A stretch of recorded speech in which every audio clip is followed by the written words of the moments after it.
Hello everybody and welcome back. It's That's Football and we're back for the big one. It's Belgium against Portugal in the Euros last 16. We've just seen the Dutch go out to Czech Republic in what was a really surprising game. But not, you say it's a surprising game. I think it's a surprising result, but I don't think you can take anything away from Czech Republic. It wasn't a smash and grab.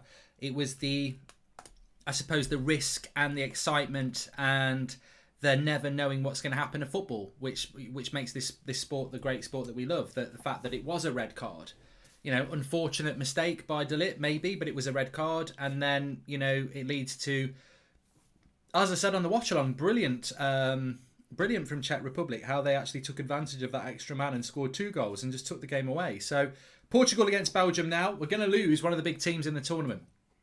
We'll go through the team needs in a minute. Diego Dalot is starting, which as a Man United fan is really interesting because he never really gets to start for United, and here he is playing in a massive game that a lot of people are going to be watching. I as a United fan, I only see that as a positive because I'm like, well, reality on that is that he either plays really well and gets a move, or he plays really well and gets another chance. Daniel Kirk says, Mark, even though Magnifico Bruno isn't playing, I'm not worried. His last game was his 83rd of the season. That explains his poor form. What are your thoughts? Totally agree, Daniel. No Bruno Fernandes if you're interested in that. I mean, look, I'm a United fan. Of course I'm interested in Bruno Fernandes. But I'm disappointed that he's not starting, but I'm not surprised he's not starting. His form has plummeted since Christmas, really. Played over 80 games in the last calendar year. I don't think anybody has played that amount of games. It is ridiculous. It's absolutely ridiculous. So, but taking away the fact of Bruno, I've got to look at that Portuguese side, and we'll go through we'll go through the sides in a moment. But I go through those sides, and I do think that they are absolutely that they're absolutely fantastic what they've done, and I'm very, very, very intrigued by them and how they've worked out. So yeah, very, very pleased with that. Let's have a look. Let me just get these. I know what I need to do. I need to just tweet something out here, so let's just do that. But yeah, I hope you're all doing well. If you're part of the early crew, we are kicking off at 8 o'clock. We'll go through the team news and all the pre-match chat.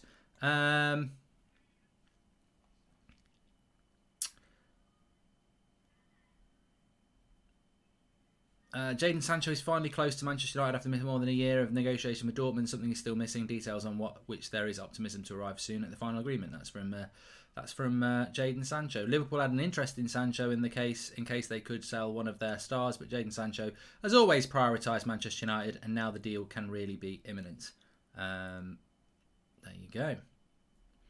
Fabrizio Romano with a bit of an update there.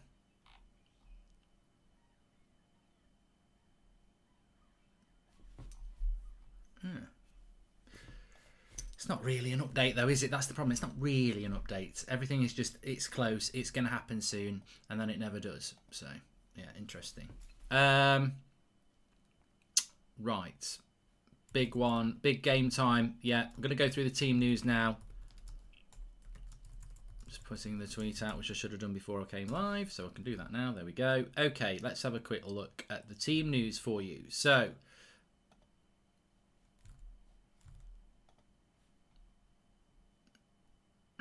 sorry, I've just got to check something else now. Quick turnaround, you see. Quick turnaround. The volume had dropped a little bit there. Things change in between streams. It's really weird. Varane re-update on United Journal, says Kellen. Yeah, I mean, I appreciate everyone telling me about all these updates, but really, it is a Euros watch-along, and my priority is the Euros watch-along. So whilst I don't mind having an update on what's going on with transfers, unless somebody's actually signing, I don't think anybody really does give a shit. After Sancho, it will be a time for Man United to buy a centre-back. Rafael Varane is the first choice. It will depend on Real Madrid's asking price. Pau Torres is also on the list. His price is 65 million release clause with Villarreal. So there you go. Again, we already know all this. Right, team news. Belgium against Portugal. Euros. I can tell you the team news now. I know let's start off with the Belgian side. Courtois, Alderweireld, Vermaelen, Vertonghen. I mean, that, to me, straight away, provides a little bit of a concern for Belgium. I mean, Vermaelen, Vertonghen and Alderweireld 5 years ago, good back three. That is an old back three. And Ronaldo's old, but that is an old back three. That would worry me as Belgium's back three. I mean, you could even 5 years ago, that's a little bit old, but it's old. Meunier and number 16, Torgan Hazard, will play as the left wing back. You then got Tielemans and Witsel, fine. You've then got Eden Hazard, De Bruyne and Lukaku. So, look, that's a good Belgium side. It's a good Belgian side, but I do worry about their defence. I worried about their defence coming into the tournament. Your Portuguese side, Rui Patricio, Dalot, Pepe, Ruben Diaz, Guerreiro, Renato Sanchez, Paulinho and Moutinho, and then Silva, Ronaldo and Jota.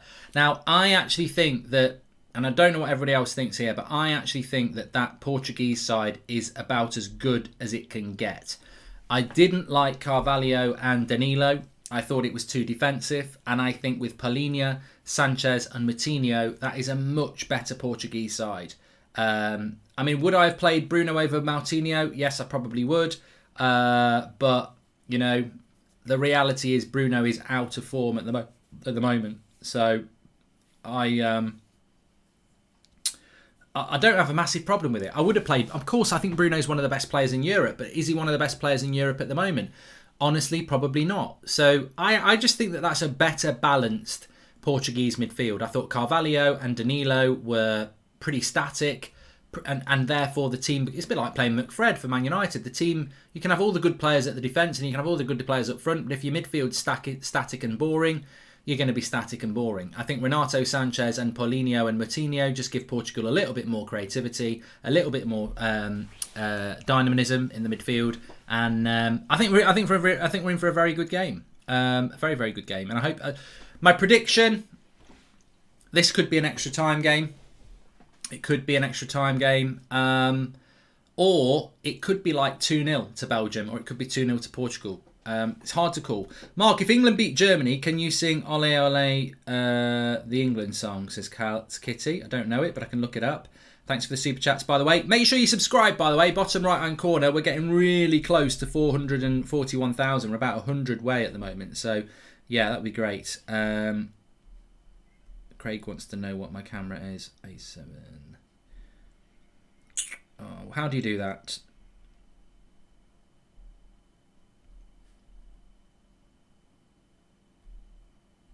Done. Where is Bruno on the bench? Paulinho watch, says Advath. I mean, look, a lot of people seem to be getting into this Paulinho watch. He's a CDM. I've been ridiculed during the Euros for this. You know, apparently I say every CDM is worth a look at for United, and actually, I don't really think that I have been. I think there's been a couple I quite like. I like Zakaria. He doesn't even get picked for Switzerland, but I do like him. But Paulinho has been good. Is he a player that United would make a move for? I don't know, but he's interesting because look at the way Rodri's come in from Spain and done a fantastic job there. Look at the way Jorginho's come in from Italy and done a fantastic job there. So it could work. I'm going to go 2 each, then penalties, says Daniel Kirk. It could be a penalty shootout. We haven't had a penalty shootout yet. I really thought that Czech Republic-Dutch game, I think that would have gone to penalties if it hadn't had a man sent off. Mark, you've got me addicted to saying Scooby-Doo, says Saif Mahmood. There we go. Saif Mahmood is addicted to saying Scooby-Doo. Crazy. Absolutely crazy stuff going on there. Who do you think will be the main player in this game? Says Joshua Rivas. I think De Bruyne is massively important, of course. I also think that it's the battle of the Golden Boot. Interestingly, Schick has gone up to 4 goals now. Schick has got 4 goals, hasn't he? So he's only 1 behind Ronaldo, and they're still in the tournament against Denmark. So Schick is in the fight for the Golden Boot, but Lukaku's on 3, Cristiano Ronaldo's on 5. This tonight will be one of their last games. Now, you know, if Ronaldo gets 1 and gets the 6 and it gets knocked out, then maybe Lukaku can win that Golden Boot. But I think Lukaku against Ronaldo is quite interesting. There is no comparison, by the way. Lukaku is nowhere near the level of Cristiano Ronaldo. But in the battle for the Golden Boot, it will be quite interesting. Breaking news. Ronaldo will be on his way home tomorrow, says Pato. Well, look, I want Portugal to win. That's my preference. I don't think either of these two... Here's something for you then. I don't know whether you agree. I don't think any of these two teams are going to win the tournament because I know people will say, well, you've got to beat everybody along the way. That's not the truth. You haven't. Like, France have got Switzerland. Spain have got Croatia. If England or Germany, whoever wins that, they've got Sweden or Ukraine in the quarterfinals. So you know, this whole old adage that, well, you've got to play the big teams at some point, you may as well play them now. Yeah, that can work if you've got an easier game coming up afterwards, like England, Germany. Whoever wins that gets Sweden, Ukraine. France have got an easier game against Switzerland. Netherlands had an easier game today against Czech Republic and they got knocked out. So an easier game isn't always, you know, the way. But look at what's happening with Portugal and Belgium. I mean, Portugal's group has been ridiculous. I mean, look at Portugal. They've already played France and Germany. Now they're going to play Belgium. If they win that, they play Italy. If they win that, they play France again. And if they win that, they're probably playing like maybe Germany in the final. So Portugal to win this tournament would probably be one of the hardest runs ever. And even if Belgium beat Portugal, they've then got Italy. And if they beat Italy, they've then got France. And if they beat France, they've then got maybe Germany in the final. So I don't think either of these teams can win it because I think the volume of hard games they've got, it's very hard to keep that level up every single game. And I tell you what, if they do win the tournament, Portugal or Belgium, fair play to them because the run to the final is going to be ridiculously hard. Unless, of course, we get a shock. Unless Switzerland did knock out France, or you know, but I don't see that happening. I really don't. Is Craig getting a permanent place on the channel? Says the handsome Guardiola. Would you want him to? De Bruyne to score a screamer, then drinks cola for celebration. Says Rohan, and Portugal will win it all. Says Michael Collins. Alex Christian says, did you think when you were 25 that you'd be flogging ball hair trimmers on the internet 10 years later? Probably not. Bruno is Portugal's Jemba. I find the Bruno stuff funny because it's your obsession. It's not my obsession. I love Bruno Fernandes. I can't wait for him to be back in a United shirt, but I totally and utterly understand why he's not playing for Portugal, and I can deal with it. You know, the same way I can deal with Rashford not being picked for England. If you want to pick them on their name and their ability, that's fine. But, you know, they're actually not playing well. And the reason they're not playing well is because Bruno Fernandes has played over 80 games in 12 months, which is beyond its cruelty. And, you know, Rashford has played over 70 games in 12 months as well. So, you know, hi Mark, how much do you think Kane's worth? Says Aidan Gallagher. Well, he's one of the best strikers in the world. I know he's not one of the best strikers in the Euros, but he is one of the best strikers in the world. He's got to be worth over £100 million in my money. Yeah. Officiating has been top class for most of this tournament, says Sandcal. Oh, I agree, mate. I think it's been really good. And Bruno played well in the first game and in the friendlies. He didn't do in one match, then got dropped. He played really well against. He played really well in the friendlies. You're right. And he played very, very well in the first game against Hungary, but he was poor against Germany. And I think the manager, who some have described the Portuguese manager as a bit of a Portuguese Gareth Southgate, which, you know, I don't know whether that's true or not, but he's certainly, Bruno is one of the fall guys really from that loss. But I've got to be honest, I've not been impressed with Jota. I don't think Jota's played that well. Bernardo Silva's been a bit better. So, and William says maybe just doesn't fit with the system. There we go.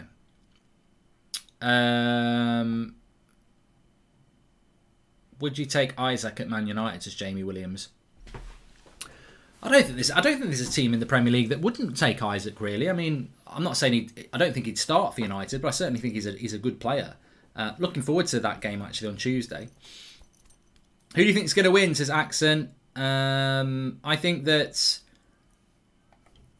I don't know. I think it's a really hard game to predict because Portugal was so terrible against Germany, and then against France, I thought they played well. So it depends what Portugal you're going to get, and you know Belgium have been really good. Belgium beat a very good Danish side. So I think it's one of those games where it's hard to read because how good are Belgium and how good are Portugal? Portugal have evolved their team through this tournament as well. England should go all out against Germany, says Rahul. They're probably going to go out. I don't know about going all out, but they're probably going to go out. I mean, I hadn't realised that in the history of the Euros, England have only won one knockout game. So, Ronaldo pen incoming. Well, he's got 2 already, KJ. 2 already. This is all Mark Goldbridge's fault. Bruno Fernandes not playing because Man United doesn't give him a rest, says Fresh Prince. Yeah, I picked the team. It's all on me. Must be my fault. England's going home, says Steez. Yeah, has anyone checked me out on Twitch? Not Twitch, TikTok. Goldbridge Official on TikTok. If you're on there, there's some good stuff on there. Exclusive stuff on there as well. Not all of it is just clips from other stuff. There's some exclusive stuff on there. Also, Twitch tonight, Goldbridge TV. Twitch, 11 o'clock, Euro Chat wrap at 11 o'clock tonight for an hour. Tune in for that. We'll be talking all about the Euros, looking ahead to England against Germany as well. Lots of chat at 11 o'clock on Twitch. Follow me on @MarkGoldbridge on Twitter. I'll be sharing the link on there. He's had 3 penalties, apparently. 3 penalties, bloody hell. Yeah. But they all, you know, last time I checked, penalties count. TikTok Bridge. Can I get a shout out, please? Says Torren. Yeah. What's your score predictions then, everybody? What are you thinking? Rap singer, chain blinger, na na na na na na na na na na na.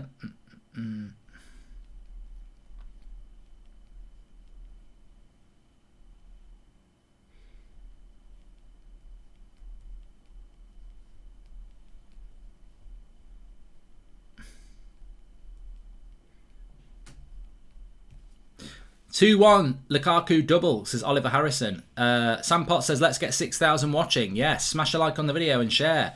3-2 to Portugal, says Rohit. Portugal on penalty, says Mark Glover. 2-1 Portugal, says Ted. Jacob CFC says 2-1 Portugal. Splash In says 2-1 Portugal. Samson says 2-1 Belgium. Hoiberg says 5-0 Belgium.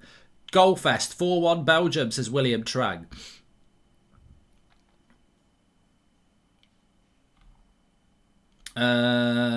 Belgium 2-1 Vignesh.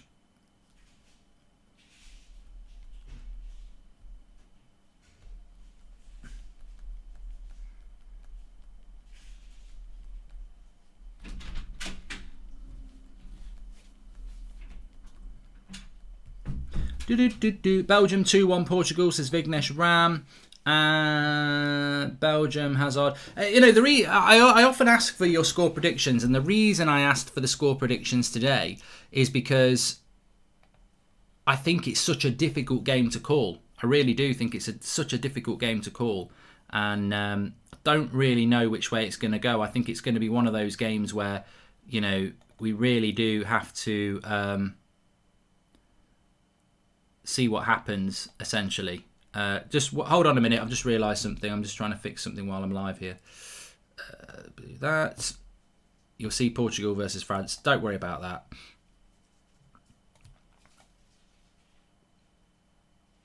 Drop that there. In-game graphics. No. It's going to work. Pull that down. There we go. 440. Fantastic, fantastic. I've done it. I'm a genius. I'm an absolute genius. Phil Jones, 3 goals. Super chat coming in from, I do not honestly understand how some United fans slander Bruno. The level of tiness that takes is too much.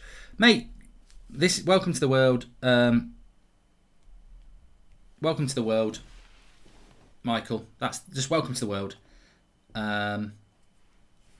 This is what people are like.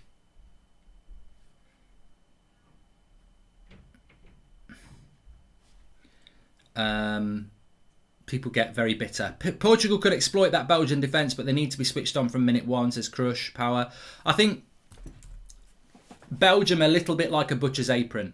Fine up front, at the back they're wide open. And yeah, you've got to get at it. And that's not really Portugal's way. They're not really an offensive team. So if they sit back, they'll get hurt.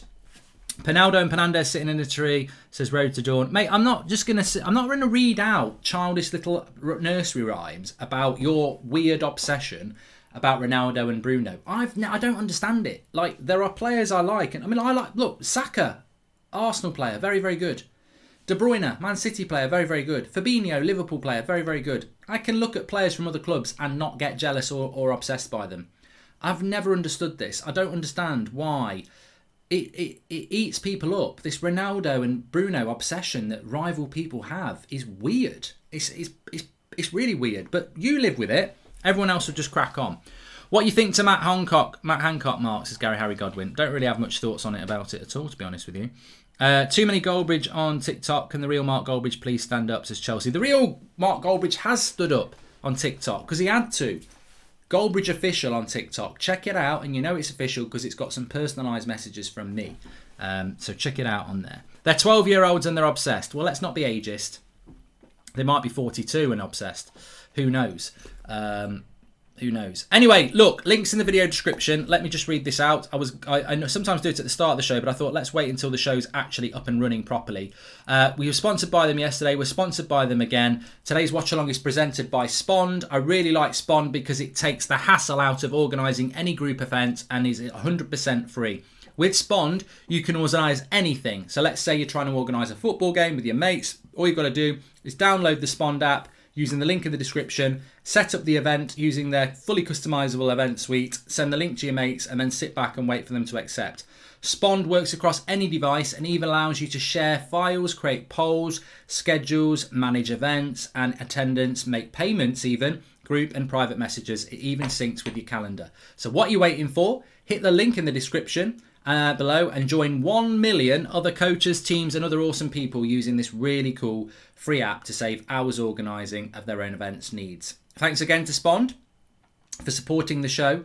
And as I said, the link's in the video description. And if you don't understand what Spond is, please do download it because it's free to download and they are supporting the channel. And also how this works really well and how I've been using it. I was talking about it last night. If you've got a football team, download it, show it your coach. If you do five-a-side or anything like that, download it and get your mates to use it because effectively, I like it because when I'm trying to organise things on WhatsApp and I say, right, kick-off's at 9:30 on Monday, Saturday morning, can everyone make it? You need to wear the away kit. I get people replying going, 2 people will reply yes, and then people will reply and go, oh, have you seen the latest Sancho news? No, I haven't seen it. What's going on? Hold on a minute. I need to know who's going to be there on Saturday morning. Whereas with Spond, it syncs in with your contacts. You can create the event very quickly. You send it out to your contacts within that group, and they have to, if they reply, you know who's replied, and you can see the data. So very, very good.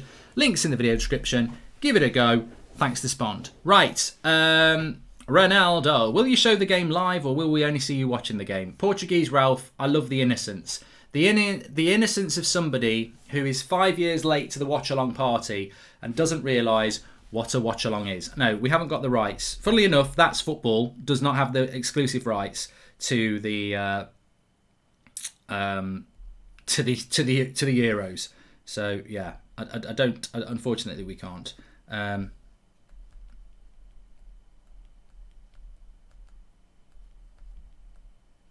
So, super chat coming in here. Mark, keep an eye on Paulinho from Portugal. CDM, low-key Declan Rice kind of player from Sporting Lisbon. Could be a game changer for Manchester United's parish. I like the look of this Paulinho. I really do like the look of this Paulinho, but I don't understand why people are talking about him so much, apart from the fact that he's just a player that people would like us to sign, because I don't think that... I don't think United are going to move for him. I've heard absolutely nothing about United going for him at all. But yeah, let's keep an eye on him.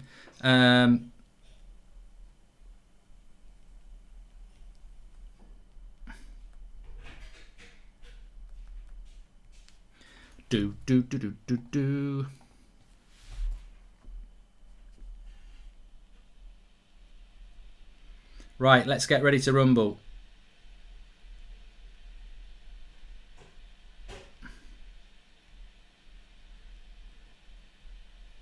Players coming out onto the pitch. Eden Hazard's a player we've not even mentioned as well. I mean, is he still... What do you think about Eden Hazard? Because I'm looking forward to watching him. He's a player that I just don't get how he's dropped off so much. Why can't Dalot be Aaron Wan-Bissaka's backup? Why spend the money, says Javier. Well, maybe that's a chance for him tonight. Sounds like a great app, but it's not available in India, says Chubba. I didn't know whether it wasn't available worldwide. Sorry about that, mate.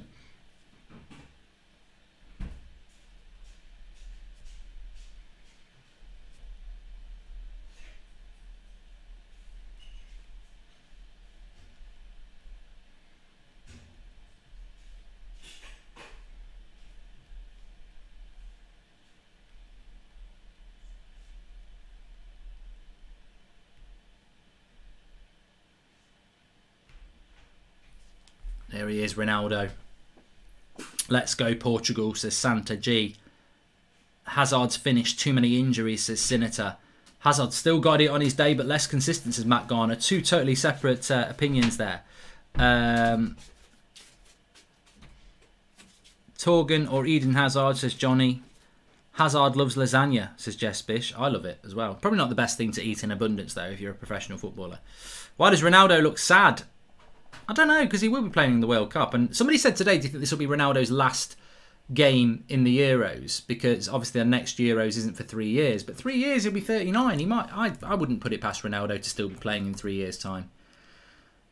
Maybe he wouldn't be a starter. But then again, you know, maybe he'll retire, maybe he won't. I don't know. But Diego Dalot playing for...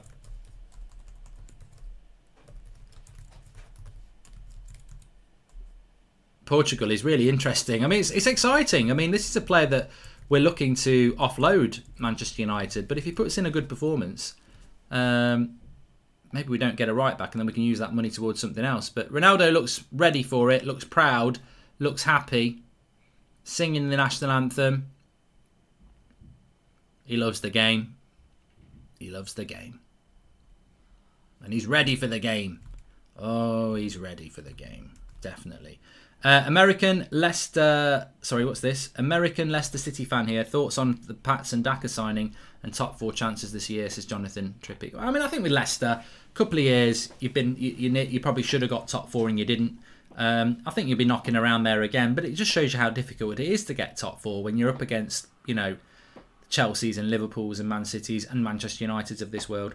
What was your reaction to Greece winning in 2004, says Tim Chris. Funnily enough, this is not the first time I've been asked this, right? I don't really have a reaction to Greece winning it. I was just like, During the chat on the other video about top 10 keepers, you completely glazed over Anthony Lopez of Lyon. I definitely rate him, says Kieran Hayes. There you go. Thank you. We might need a half-time chat, depending on how... But then again, this is quite a big game. We might be talking... Hopefully, we'll be talking about a lot of different events today. And it'll be a big game. There's certainly a lot to keep your eye on. I just hope the pace is good. I hope the pace is good in this game because, you know, I think all the games we've seen so far, even Italy, Austria, had a good pace to it. And, you know...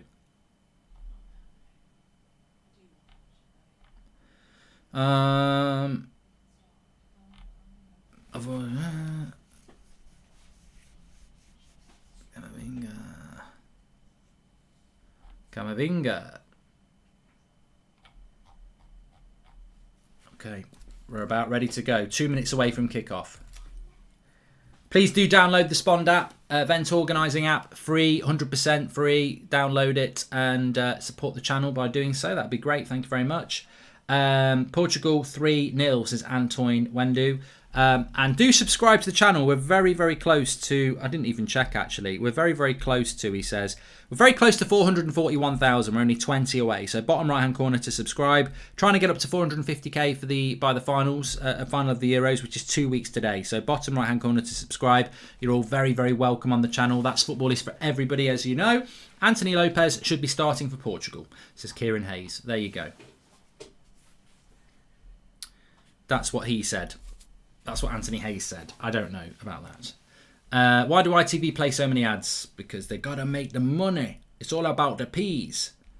You know? They'll have a lot of big money coming in from Just Eat and everybody else. It's all about those peas. And I ain't talking about from Iceland. Come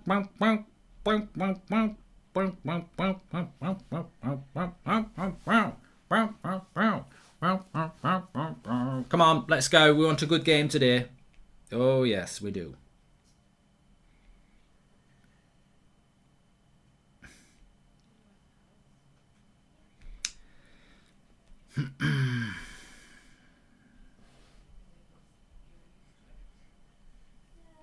We've not kicked off yet.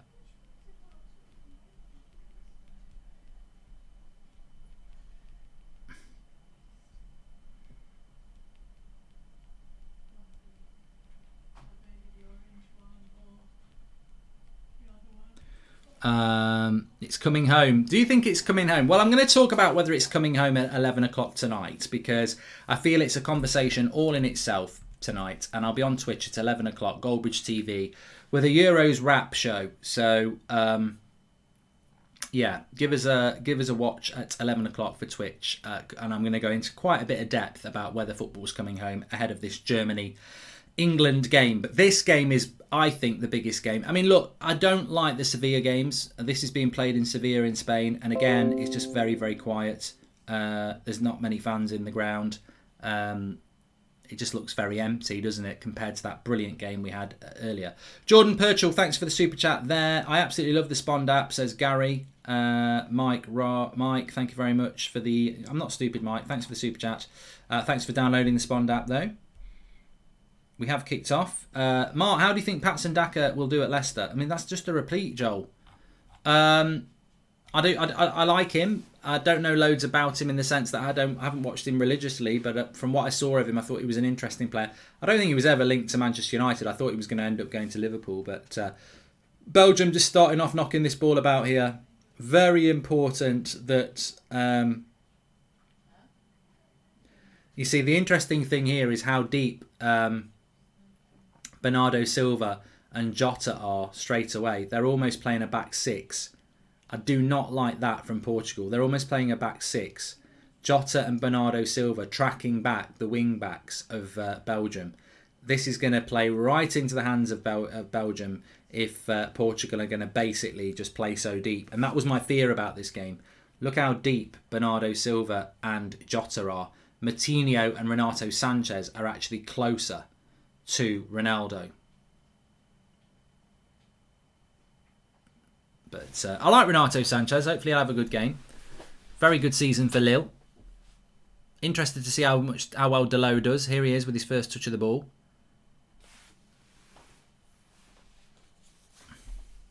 Nearly 10,000 watching. Thanks everyone for tuning in. Make sure you subscribe, get involved in the chat. Thanks for the super chats that have come in. You can do that through the $sign as well. Where do I watch this, Mo?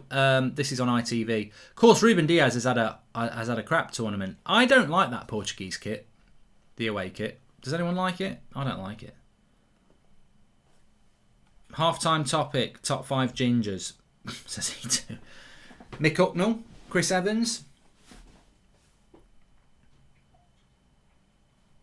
Gonch from Grange Hill, if you know, you know. I mean, we're only 2 minutes in, but straight away I'm quite worried about the way Portugal are set up. I think against this Belgian side, you've got to try and hit them hard, high up the pitch, because defensively they're not that good. And it feels like Portugal are sitting deep, which didn't do well for them against Germany, did it? Junior loves the Portuguese kit. It's interesting, isn't it? I don't like it. Ginger spice, yeah. If you're gonna be my lover, you gotta get with my friends. Making love forever. Friendship never ends. All the Spice Girls songs are about sex. Anyway, we've established that before. Filth. Absolute filth.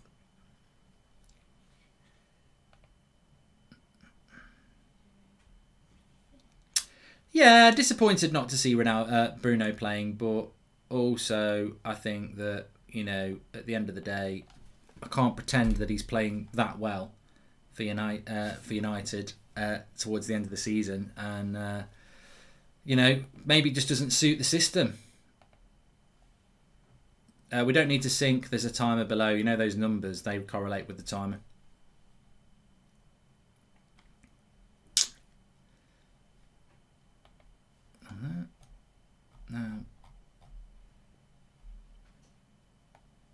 No, I'm sorry there. I don't know what happened with that. I'm sure there was a super chat to read. Let me see if I can find it. Portugal with the ball at the moment. Renato Sanchez. Tempo's not as high as I would like it. I would like to see us up the tempo a little bit here, lads. Higher tempo would be appreciated in this game. Feeling each other out here. Slow foreplay. Oh, it was from Finn. Finn, thoughts on Bayern reportedly rejecting a Liverpool bid for Kingsley Coman. I think that's what it said. Anyway, let me just make sure. I'm predicting it's Kingsley Coman. With Liverpool prepared to go up the bid to sign the Frenchman. Craig will be very happy about that because he's got nothing to talk about on Anfield agenda. So, you know, he can talk about a rejected Koeman bid, Kingsley Coman bid. I think Kingsley Coman would be a good signing for Liverpool. It's interesting that Romano's just come out saying that Liverpool would have liked to have gone for Sancho if they could have sold some players, and obviously they haven't got the money to do that. So, yeah. But no, I think Kingsley Coman's a good player. A good turn by Renato Sanchez. He can play Jota in. Can he hit it first time? No, he can't. It's a terrible shot. He's having a terrible tournament, and it's a terrible miss from a terrible player in this tournament. But Renato Sanchez did really well. I'm not convinced by Jota in this tournament. I really don't think he's shown his quality. Ronaldo turns up in the big games. Portugal to win, says Kieran Hayes. He's got to do better here. He's got to hit the target from there. It's a terrible shot. He's right in the box. I do wonder about professional footballers being that close to the goal and missing it by a mile. I mean, what's that all about? He's got to hit the target from there.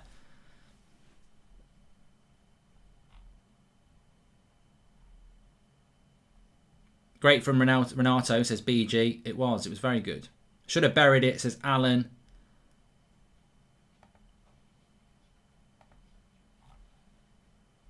Left him way too open. Well, that's what I mean about the Belgian defence, though. It's there to be got at. But encouraging. First big chance of the game. It drops to Portugal. I'm sure there'll be other chances for the Belgians as well. In the score predictions, it was very split. A lot of people were very much undecided about which way they were going to go. Here's Lukaku. Oh, bad first touch. Trampoline toes. Timberland boots. I don't care what anybody says. I think Lukaku is one of the best strikers in the world, but I'll never, ever, ever say that he's got a good first touch. He hasn't. Sometimes he has. Sometimes it's like a brick wall.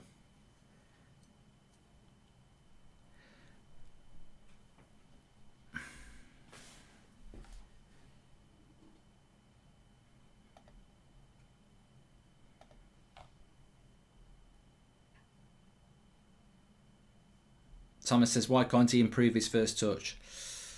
I don't know, mate. Why can't Ashley Young use his left foot? Why can't Lindelof win a header in a physical matchup? Portugal moving the ball around quite well here. Renato Sanchez's energy from the midfield, I think, is going to be really important here. Goldometer, very early in the game, Advath, but I would say I'm 60% Portugal scoring the first goal at the moment.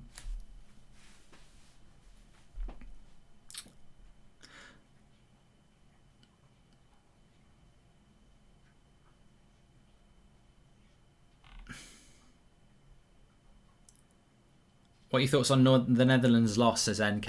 I sort of predicted it, and MUFC's just had it there.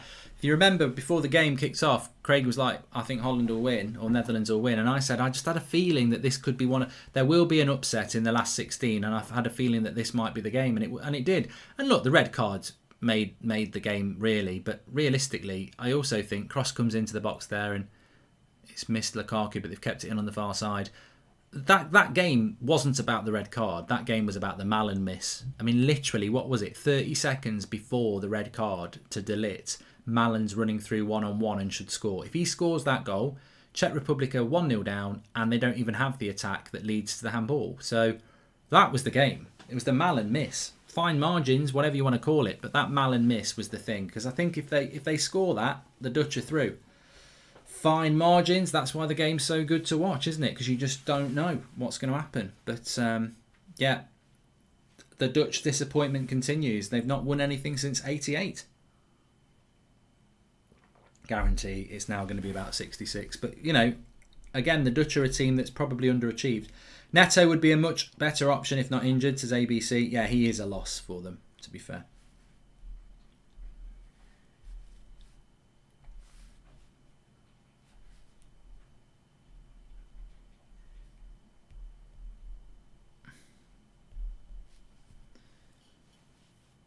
Belgium just having a bit of pressure here. I like that the tempo's gone up a little bit from both sides, which is good to see. Do you rate Delot, says the Nature? Well, I don't know. I mean, I know there's a lot of United fans that rate Delot. I know that Ollie doesn't rate Delot. I'd certainly rather we kept Delot if he was good enough and didn't buy a backup right back. United standards at 10 o'clock. Ashley Duncan, yep, tune in. Looking forward to that.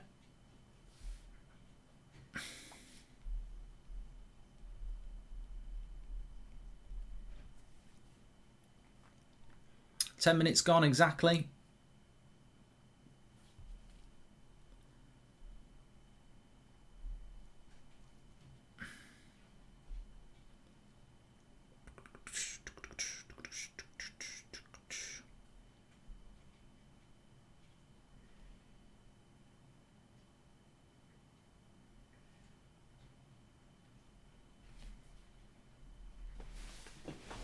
Portugal should start Felix. What's the story with João Felix? I think João Felix might be injured.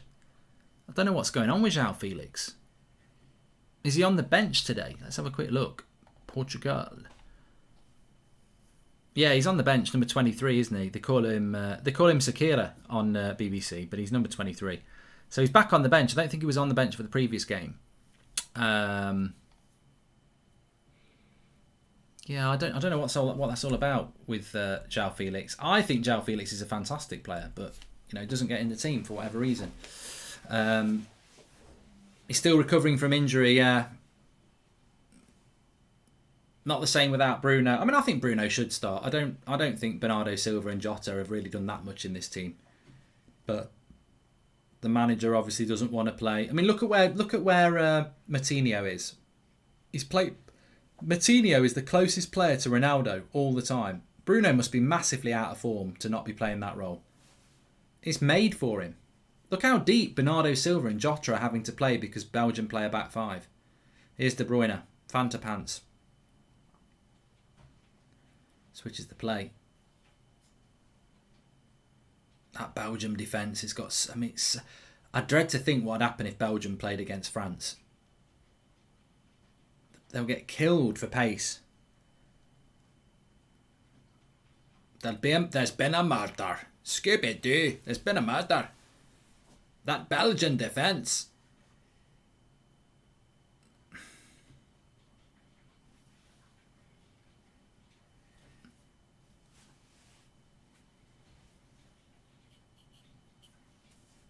They're older than an over 90s stag do.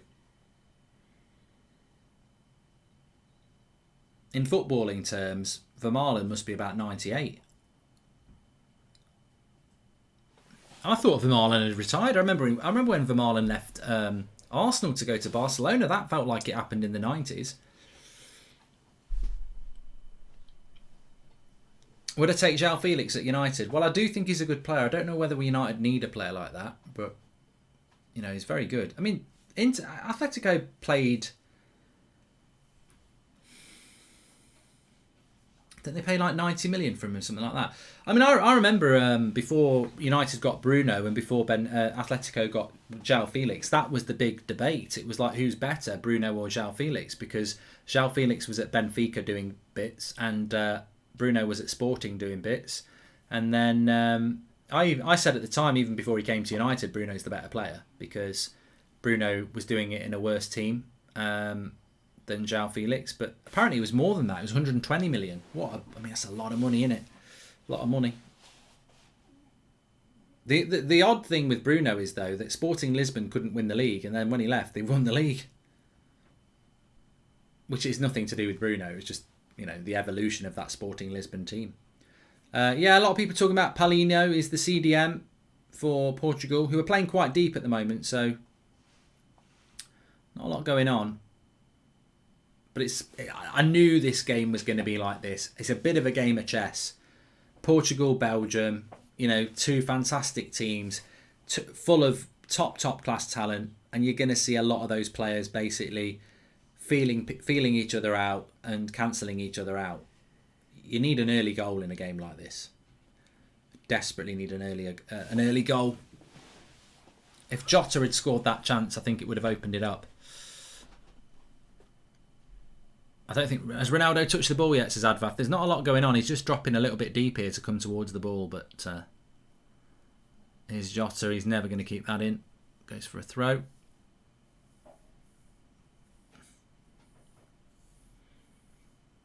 Why do you call Kevin De Bruyne Fanta Pants, says Harish? Because he loves Fanta and he keeps a can in his pants. I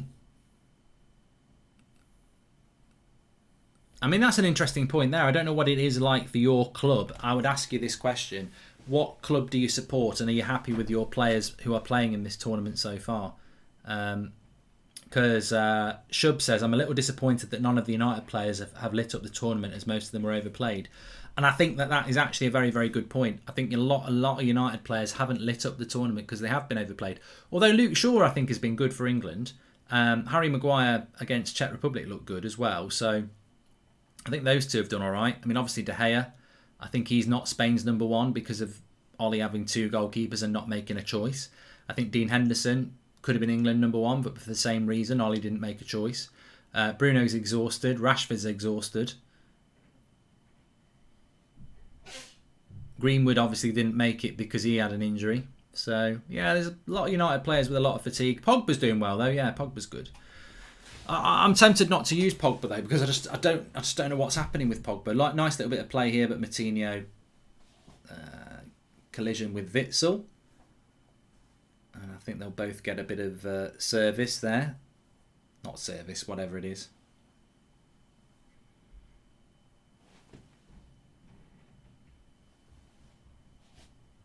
Moutinho was a little bit... Oh, just caught Witsel. He got the ball first, to be fair. I can't believe Roberto Martinez manages Belgium, actually. I always thought he was a bit of a trash manager. I was very surprised when he got the Belgium job. Didn't he used to have Thierry Henry as his assistant at the start as well? Who do you want to win, says Tan Mate? Well, who do you want to win, everybody? Let us know in the chat. Who do you want to win, Belgium or Portugal? I want Portugal to win because Deleu's playing. Bruno's obviously part of the squad. And Ronaldo's my favourite. So, yeah, Portugal. But it could be a Belgium win. Of course it could.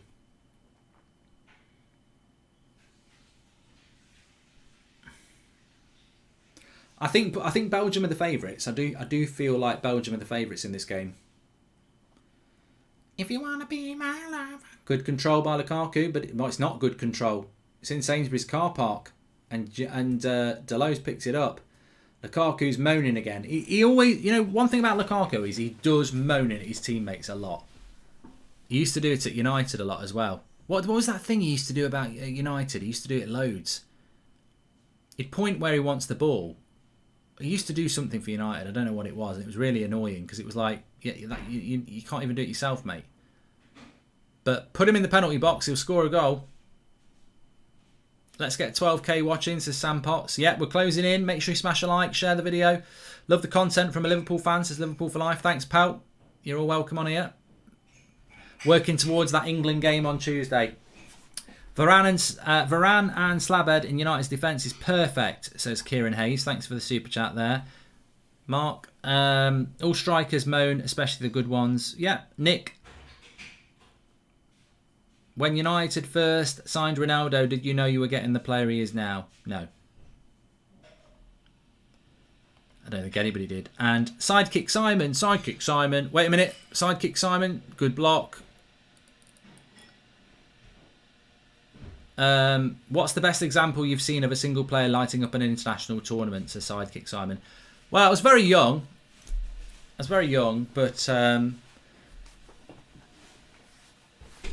Maradona in '86 is the obvious one. Gascoigne in '90. I felt that R9 in '98 was almost bigger than the tournament. Hi Mark, I've always wondered why you call McTominay Scooby-Doo, and also can you explain the Carrick joke where you add a Y to every name? Thanks, mate, says Stefano. Bloody hell, Stefano, you really don't have much of a cop on to a sense of humour, do you? So Ollie puts a Y on every nickname. Rashi, Lingy. So I just do it for a laugh.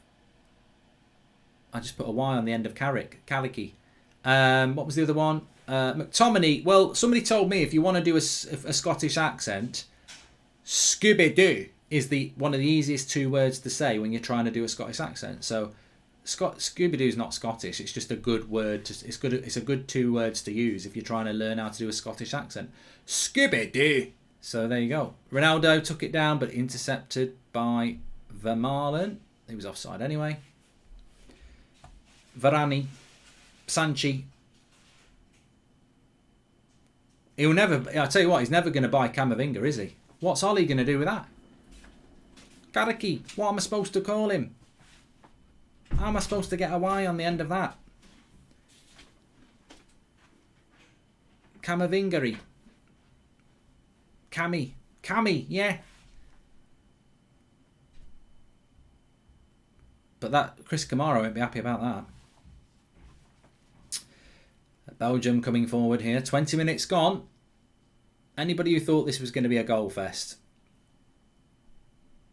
This is going to... This has probably got penalties written all over it.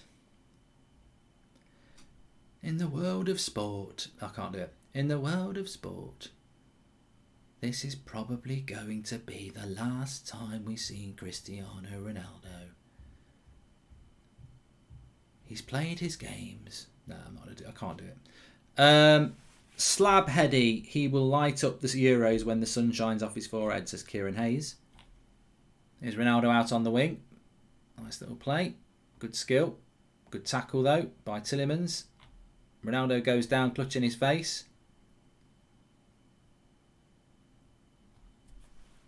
Body checked by Mounier. Please predict a score for Tuesday. I fancy a flutter, says M&K Group. What, in the England game? Oh. I'd have to see Southgate's team before I made a prediction. Sanchez with a weird shot from distance. Courtois has got that covered. I don't know. I always wonder why players shoot from like 40 yards out against top goalkeepers. And that was a foul on Ronaldo. I don't think he hit his face, but that was a foul. He absolutely shoulder barged him in the chest. Here's the low. Does well. Cross in. Second ball.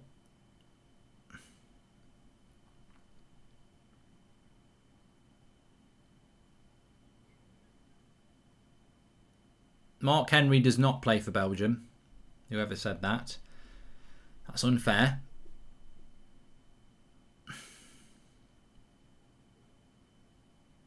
Nice little ball over the top. That's exactly the sort of ball Ronaldo wants into the box against Vermaelen. He's all on his own. Plays it into Jota. Renato Sanchez. Belgium getting a lot of players back here. The work rate of Tielemans and Witsel is very important today. They can't leave that defence exposed. That ball over the top is exactly what Ronaldo needs.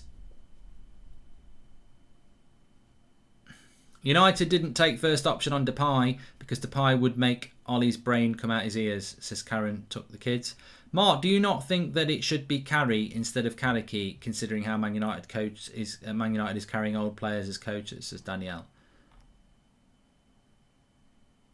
Free kick here to Belgium.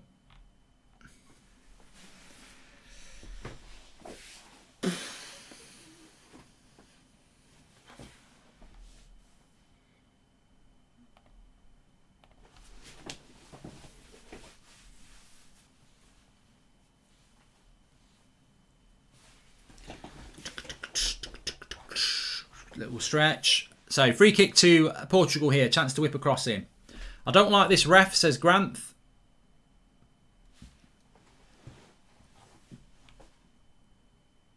I'm not answering any more questions on my thoughts around why Bruno's not starting, because I've spoke about it 3 times and I'm sure everyone else is getting as bored as me.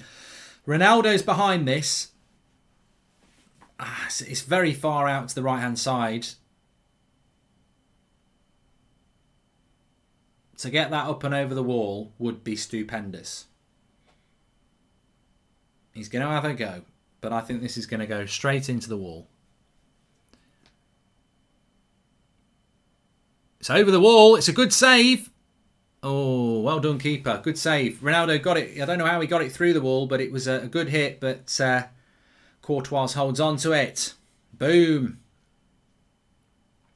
Boom, boom. Shake, shake the room. Boom, boom. Shake, shake the room. Anyway, we talk about England versus Germany at 11 o'clock tonight on Twitch. It's another Euros. I nearly called it a party. It's another Euros chat, rap chat. I'm not doing any rapping. I could do some rapping. I've got my England bling. But no, I'm not doing any rapping. It's basically a Euros rap chat. And I don't like myself with glasses on and a cap. I look like a bloody granddad. Looks like I've got no hair. I like my hair. I'm anti-caps.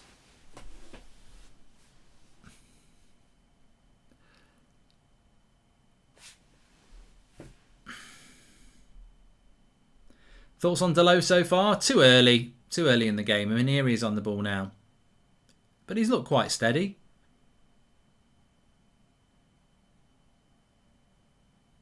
I do quite like this Polina for Sporting though. He's got the right build for Ollie. He likes to have the hold of the ball. Boom boom shake shake says Shake. Did you rap my name? Thanks for the super chat, pal. Here's Renato Sanchez on the ball again. Slips it into Ronaldo. Nice little ball outright to Bernardo Silva. He's all on his own though, isolated out on the right wing.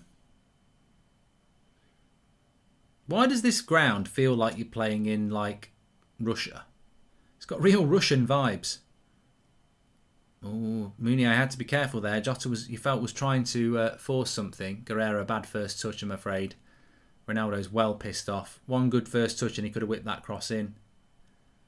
Here's Delo. He's well overhit that. But comes back to Guerrero again. Does anyone else think Ronaldo is the best player ever, says M&K Group? That's a long shot from Paulinho over the bar.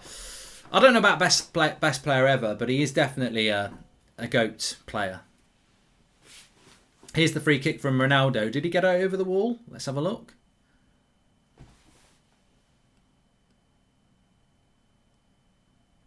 Nah, it was never going in. Never going in. It's just power.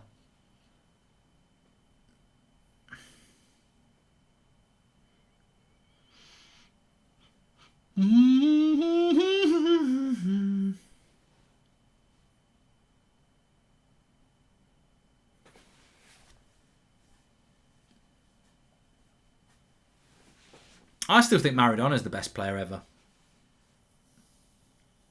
I only really got to see glimpses because I was very young, but I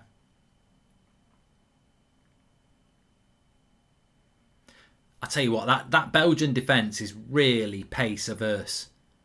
It's really scared of the pace.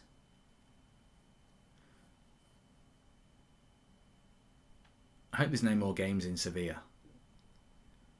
It's right up there with Hampden Park. There's no atmosphere, is there, at all? Goldometer, I still would put Portugal to score first at 60%.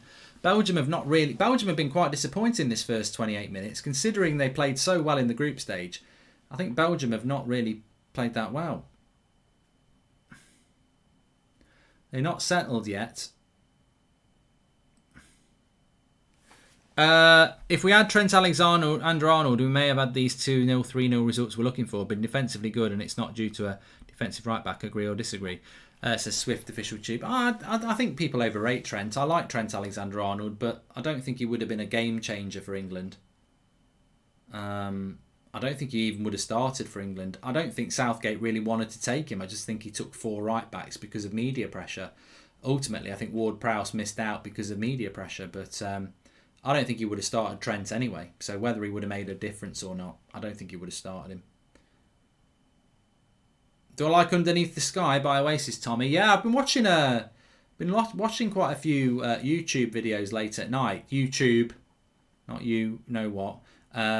They've got quite a lot of Oasis concerts on YouTube that you can watch, like Live by the Sea, Southend, Main Road. So yeah, I've enjoyed that. Messi's the best player ever, Mark. Not even a debate, says ABC. Well, it is a debate, 1, 2, 3, because many people would disagree with you, so of course it's a debate. Tom says, Martinez or Southgate for England manager? Well, Martinez is a better coach than Southgate. I don't really rate Martinez, but he's definitely a better coach. You know, Martinez actually has got a CV. He won an FA Cup with Wigan.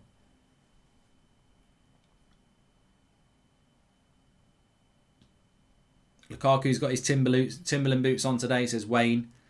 Yeah, he looks a little bit off the pace. I mean, I've not even noticed Eden Hazard, who's the captain as well. De Bruyne, that's better.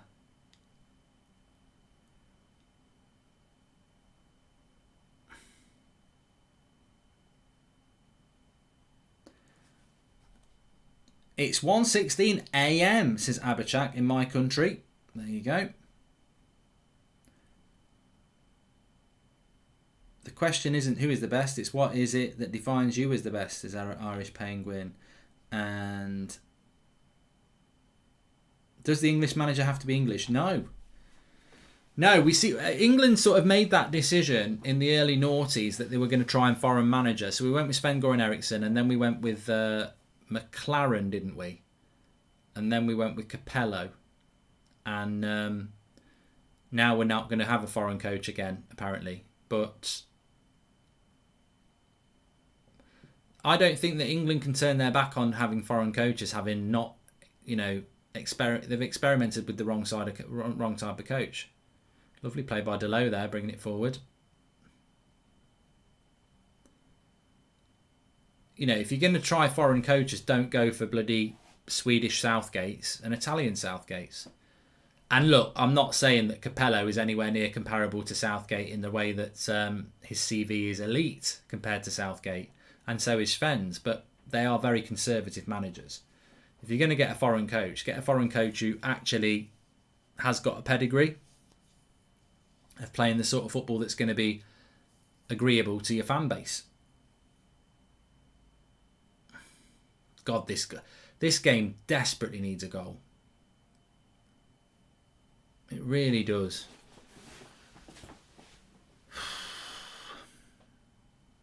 Mark, if you could one foreign coach, who would you have? Says Bubba. What, for England? Well, I wouldn't want Mourinho. So bloody negative. I don't know whether Wenger would fancy it. You know, there's plenty of foreign coaches I'd like to have the England job, but I always felt that Arsene Wenger would be decent. I just don't know whether he's retired now. He's probably retired, hasn't he? He would have been, I think Wenger would have been perfect for the job because he's well educated on the English game, wants to play the football in the right way. I think Arsene Wenger would have been very good, but I think he's probably retired now, isn't he?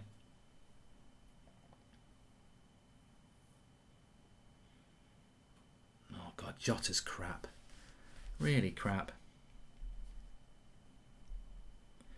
Underneath the sky again.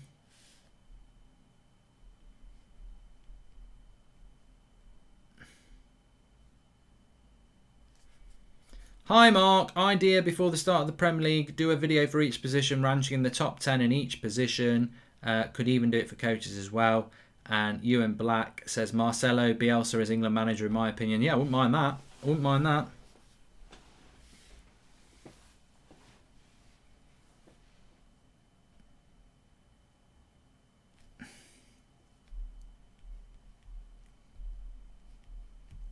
Apparently Grealish to Man City is done. There's an article here. Let me just have a quick read of it. An hour ago, Man City will announce the signing of Jack Grealish from Aston Villa after the Euro 2020. Grealish, who captains Aston Villa, is competing in 2020. Close club sources told an 88 million fee has been agreed between the two parties, and it's understood to have been in place since the end of last season. 5-year deal with announcement set to come after Euro 2020. Oh, makes you want to throw up. Makes you want to throw up. What a signing! What a player! I mean, it's not official. Apparently, it's going to happen after the Euros, so you know it's one of those. But certainly sounds like it's going to happen, doesn't it?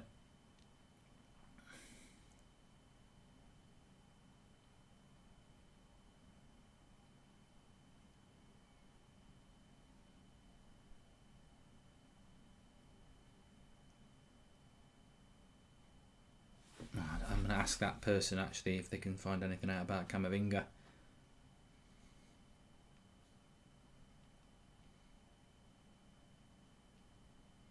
Camavinga.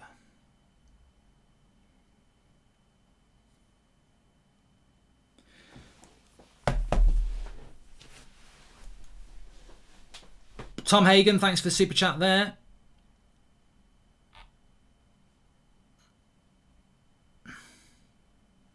Yeah, Grealish has to be playing Champions League football. I know he loves Villa and that, but it's he's got to make that move. Come on, Sanchez. These two teams at the moment absolutely cancelling each other out. I think the first goal, this could be 0-0 to the penalties. It's really not opening up a game at all, is it? I mean, Belgium have been the worst team, actually, really.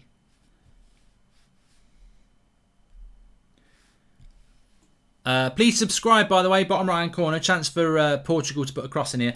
Yeah, please subscribe, bottom right hand corner. You're all very welcome on That's Football. Everybody's welcome on here, as I say. We're doing all the watch-alongs on here. Cross comes in from Matinho. It's bouncing about. Who wants it? Oh, there's a bit of a break on here for Belgium. Bit of luck. Lukaku. Good tackle. Should have given a foul there for pulling his shirt. Played it on. Here's De Bruyne. Little dink out wide. This just makes me hate the Glazers more, says M&K Group. De Bruyne. Oliveira goes wide to Meunier. Lukaku is a tank. If I was playing centre-back against him, he would bully the shit out of me. He really would.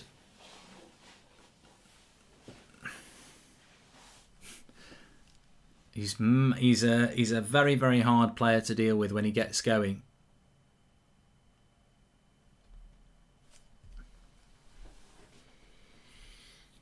Tillemans should be Pogba replacement, says Pisco.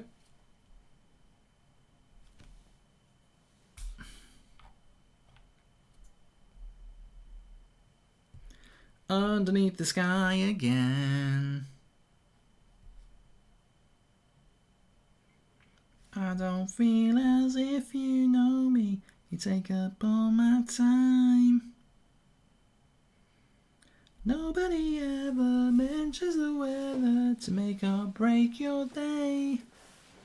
Nobody ever seems to remember life is a game we play. I've started off too high. We live in the shadows and we had the chance and threw it away. But it's never gonna be the same. Cause the years of... I don't know the lyrics. The rain. Never gonna be the same. That I found you. Come to my house and say hello.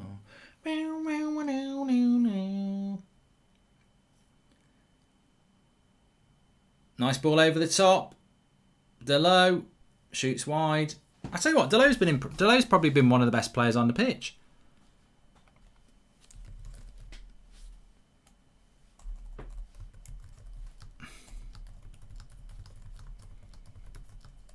Might have been offside there.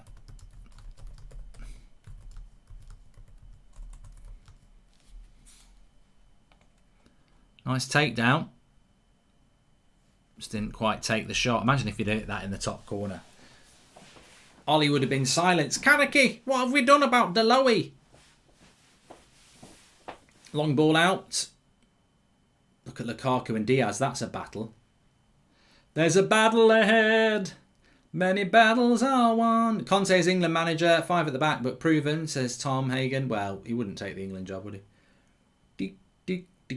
I think I think the reason the FA don't want to get rid of Southgate is because they've got no idea who they want to give the job to. Lovely play by Renato Sanchez here. Drives past Witsel. Does very well. Gets the ball out wide to Bernardo Silva. That's a lovely bit of play by back post Jota. Oh, Bernardo Silva wants to carry the ball too much. Ronaldo's furious as well. Should we be spending money on a backup right back when we already have one in Delo, especially since the one we want costs more than the one we got with a big age difference, says Jonathan Matthews. Thumbs up, Jonathan. Lovely play by Renato Sanchez, though. Maybe Liverpool will fancy a bit of that.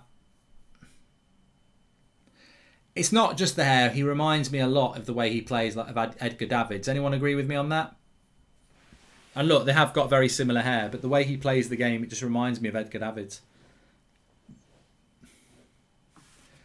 Grealish is the most overrated player in the league, says Thomas. City won't be any stronger. Sterling, Mahrez, Bernardo and Foden are all better. Well, interesting.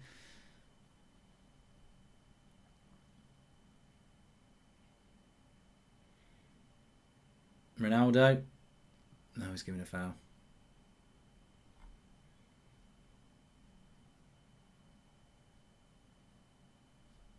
Yeah. I think that Frank Lampard would be a consideration as a replacement for Southgate. He'd definitely be better than Southgate. At least he plays an attacking brand of football. God, we're only 5 minutes away from half-time. Right, we're going to need a half-time topic, everybody. A half-time topic. Because there's not going to be a lot to discuss in this first half. Cancel your plans for 10 o'clock. I think this is going to extra time. And unfortunately, the game that you think is going to be the best game of the group stage ends up being the shittest game of the group stage. And you can see it coming. And this is why this is why the group stage is always a pain in the backside, because you get teams playing against each other who it's a massive game and they sort of cancel each other out. Good shot! Oh, what a goal! What a goal by Thorgan Hazard right on half time. That's the goal. That's the moment. He's talking about a boring game and out of nothing, Hazard. What a hit! What a hit, my lad. That is magnificent. Out of absolutely nothing. Edge of the box. Belgium haven't been that good. Ronaldo's furious. The Portuguese are furious. But the Belgians are in celebration mode. I want to see this again. Absolutely fantastic. Gary Barlow, absolutely incredible mark. It's absolutely, he's there. He's not been closed down. Does it move in the air? Let's have a look.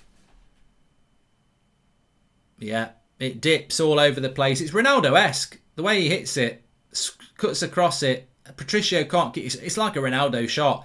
I'll tell you what that's all about. Remember what I said at the start of the game? Bernardo Silva, Jota being pulled deep. Bernardo Silva loses his man there. And Thorgan Hazard there as the left wing back smacks the shit out of it. Lucas says he's got to save it. I think it's moving all around, mate. I think it's one of those shots that starts one way and swerves the other. But we needed a goal. We needed a goal.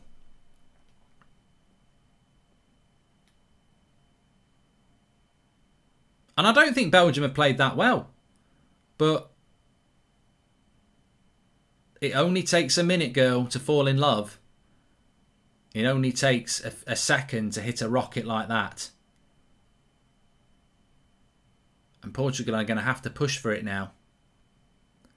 Which hopefully will lead to a better game. Smart bridge, says Christopher, thank you. Jota, take him off, he's been crap.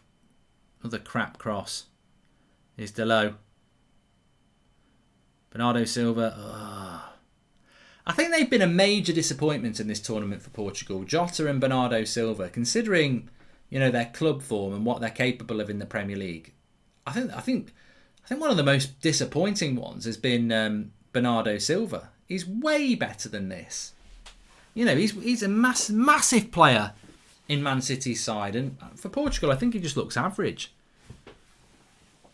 Bruno should be on the field. Well, he might come on. I don't think Moutinho's really done a lot, has he? Top 5 managers to replace Southgate. We could do that, Caleb, I suppose.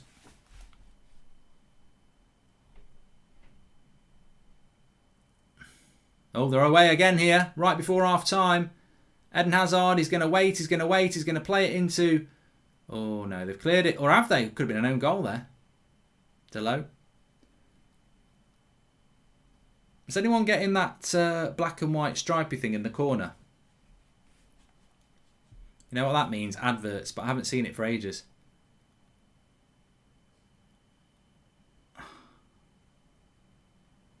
Paulinho's been booked here. Paulina's been booked for a foul on De Bruyne.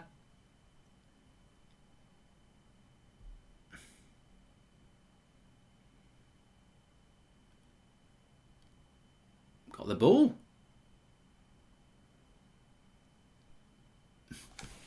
Got the bloody ball. What's that?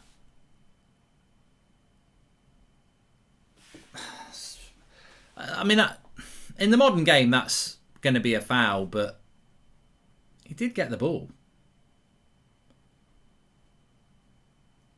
I don't think it's a foul, but in the modern game, they do get given.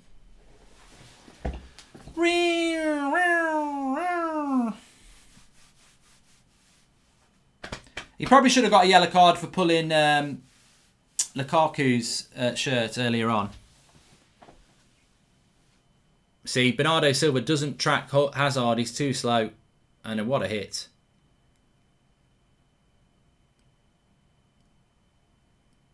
Yeah, it swerves. There's a lot of swerve on that. Watch the ball. It's going one way. And then look, the way he cuts across the ball. Delightful hit. It's the pace that beats the keeper. People are saying the keeper should do better, but he can't move any quicker than that. He's a human, not a robot.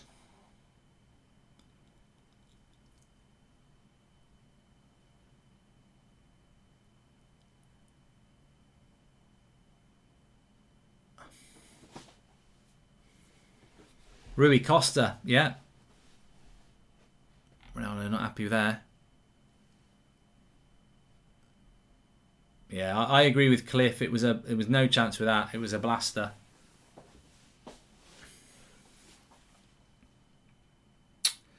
It's good that Bruno is not on the field. People can't blame him for not performing. Marks as Admiral. Oh, they'll find a way.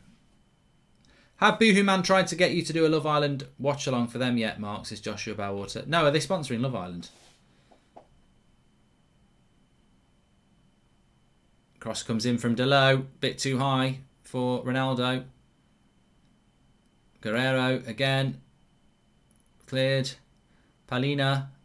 And he shoots over the bar. And that should be half time. Hi Mark, says Manchild. I call Diego Diego too slow. Going forward he's decent, but tracking back or getting outpaced is his downfall. Makes me doubt him. There you go. You've had your say, Manchild. You've had your say. But look, I want Portugal to win.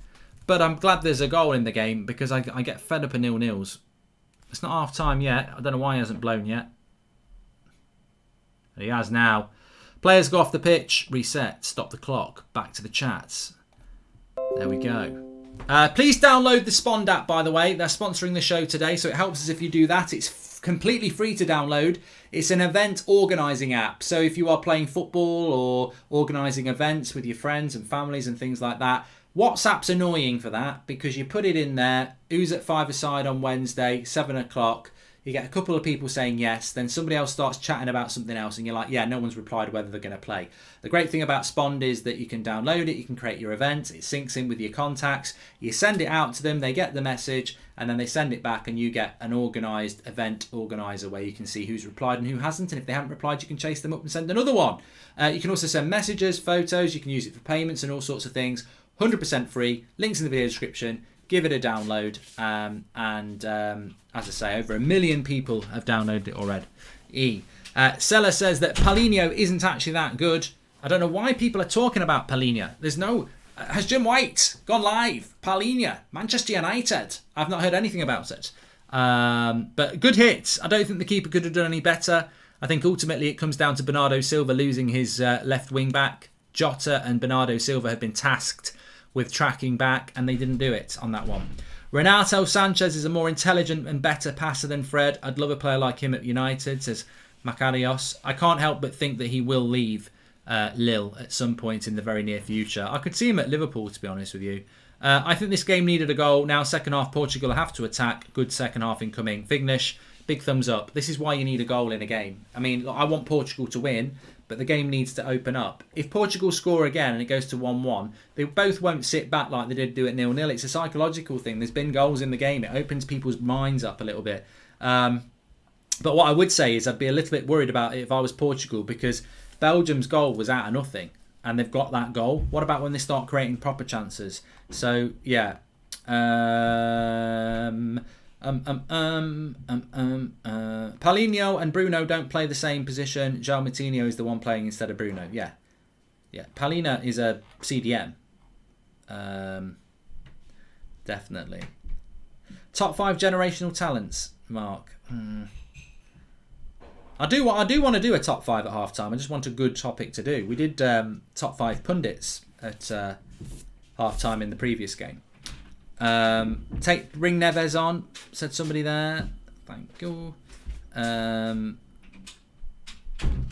Bruno was awful that half. Yeah, it was terrible. Get Andre Silva on next to Ronaldo, says Bruyne. I think from a Portuguese point of view, I'm very disappointed in Jota and Bernardo Silva. I think they've been poor this season. So, yeah. I'll tell you what we could do. I quite like the idea of that. Top 5 flops last season. I quite like that one.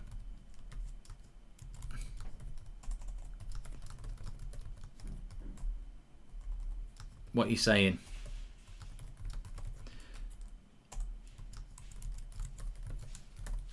So top 5 lap. We'll do top 5 flaps there. But second half's going to be good. I think Portugal have got to come out and go for it. I actually thought that Portugal were probably the better team in that half, but look, he scored a wonder of a goal. You can't knock it. It's a wonderful goal. Well done.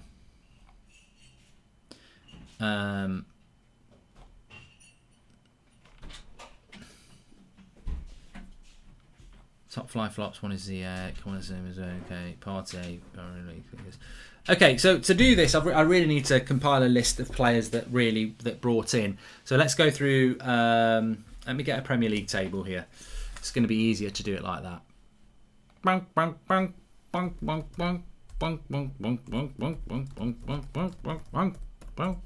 Premier League table.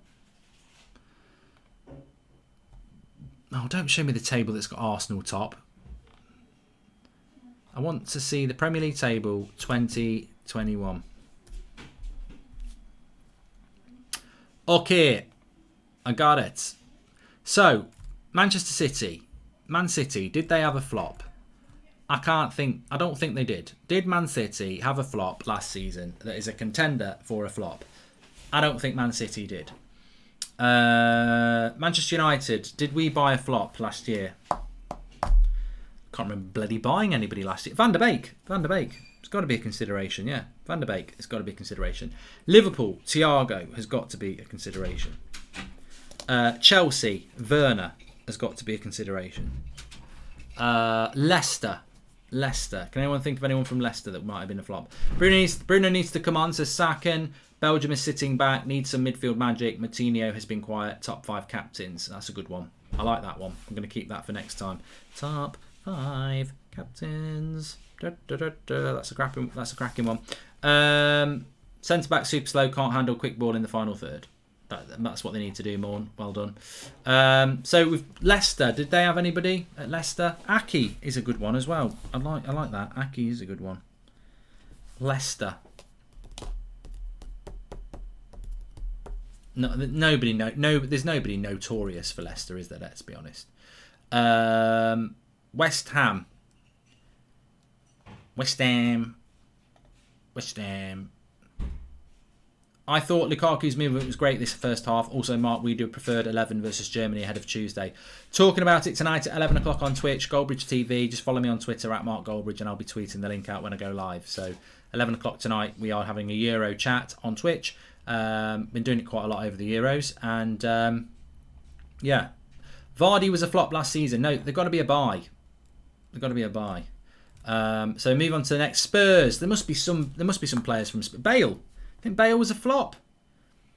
It's a debatable one. Was Bale a consideration for top 5 flops last season? They didn't buy him. They loaned him.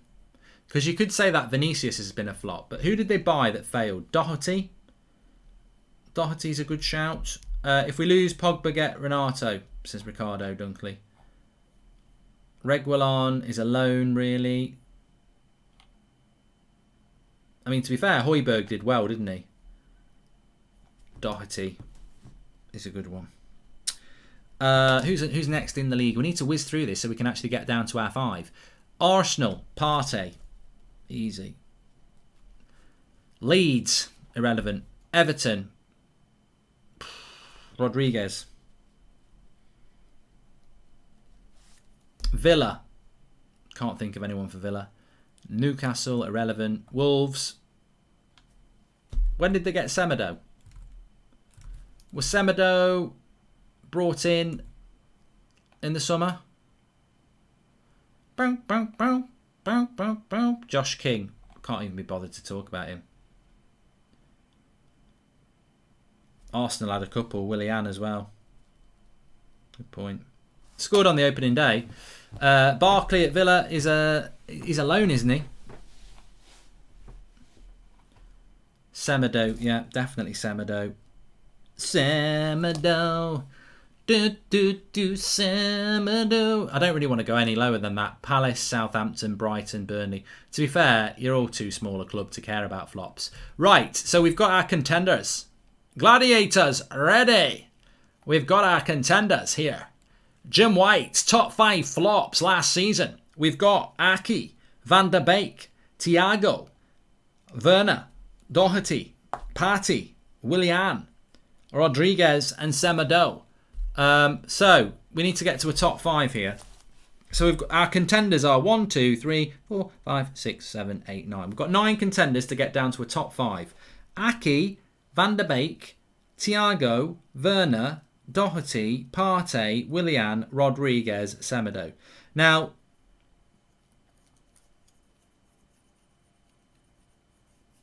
it's harsh. It's harsh. I mean, what would your top 5 be? It is harsh. Right, I'm going to put Willian in there. Willian definitely is in there because a lot of money, I know he's a free, but a lot of money was spent on Willian and he did sod all. You know, and the funny thing about Willian is, he did this at Chelsea, and then at the end of last season, his deal was running out. He suddenly started. He nearly scored every week for Chelsea. He was brilliant, and then Arsenal bought the bait, and then he did something on the opening day, and nothing since. So Willian for me, definitely in there.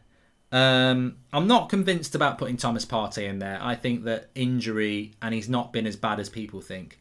Somebody just said there, James Rodriguez is not a flop. But is he? He started off really well, and then he's just given up. So, I mean, I'm happy not to put James Rodriguez in there. I think you've got to put Werner in there, haven't you? Well, but then again, Werner did score goals, but on the amount of chances he missed, are you going to call him a flop just because he missed a load of chances? Thiago as well, I think. They're not really flops. It's have they met expectations? They're not really a flop for me is somebody that's just been a total and utter disaster. And I don't think that Werner's been a disaster. I just don't think he's, he missed a lot of chances. Aki's been a flop, hasn't he? Because he's just how much did they pay for Aki? 40 million. He's hardly played. I think that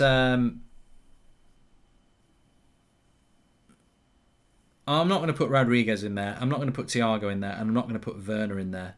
I think they're unjustifiable. I don't think Partey should be in there. I think Doherty should be in there. Played a lot of football and has been generally quite crap. So I think Doherty deserves to be in there.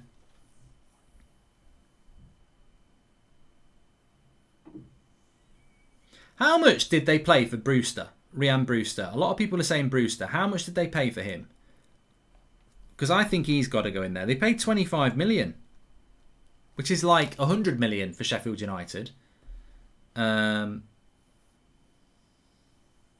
So I've got Brewster, Willian, Aki and Doherty. And I think they are quintessential flops. I think it's fashionable to say Werner and Thiago and Rodriguez, but they're not flops in the sense that they did do quite well. So I'm not going to put them as flops. I don't think Van der Beek's a flop. I don't.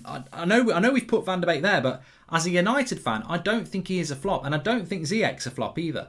I do not think that Van der Beek is a flop. I think Van der Beek is a player that the manager hasn't picked enough.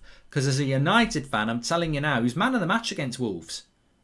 He's actually had some really good performances. He just hasn't been given the game time.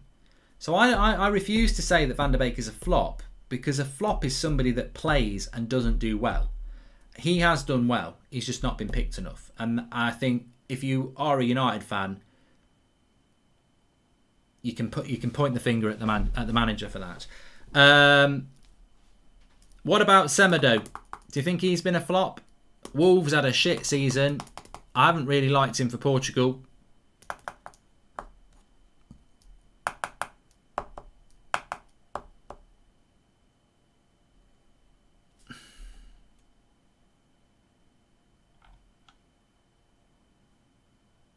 People are saying you can't put Aki in there now because he's been injured. But Aki doesn't play. Aki doesn't get picked because he's not good enough. Semedo. I'm going to go with Semedo. So our top 5 flops of the season in the Premier League are Willian number 1, Doherty number 2, Brewster number 3, Semedo number 4, and Aki number 5. And that is based upon underperformance and not being good enough and being a waste of money. So there you go. Fabio Silva at Wolves is another one, 45 million. Definitely. Maybe we could kick Aki out for that. Should we kick Aki out for Fabio Silva? That's a good shout, that is. I think Fabio Silva is a flop big time. They spent masses of money on him. He's played loads of games. So Aki's out. New top 5. Semedo, Brewster, Willian, Doherty and Fabio Silva. Aki saved by Fabio Silva.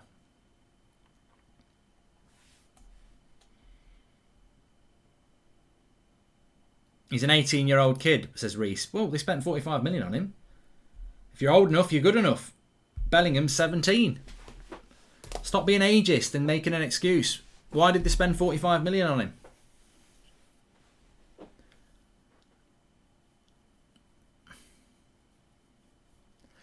Oh, you know what I've just realised? One of the bad things here that I don't like about the Euros, and it's taken me 2.5 weeks to realise this. They don't have a set. They don't have a set in the country of where the tournament is. You know, like when the World Cup was in Germany and things like that, and the BBC are there, you know, with a set with the window looking out. They're all in bloody studios in London or Manchester, aren't they? Anyway, second half's about to kick off. Make sure you subscribe. Bottom right hand corner. Who's going to win it? Second half. Get your predictions in. They don't have a set, Nicholas, because where would they have it? There's no host city. I suppose it's England, though, isn't it? It's London. Players are coming out. Who do you think is going to win it second half? Make sure you subscribe. Bottom right-hand corner. Thierry Henry still is the assistant coach for Belgium. What am I talking about? Proud. I've just seen him there.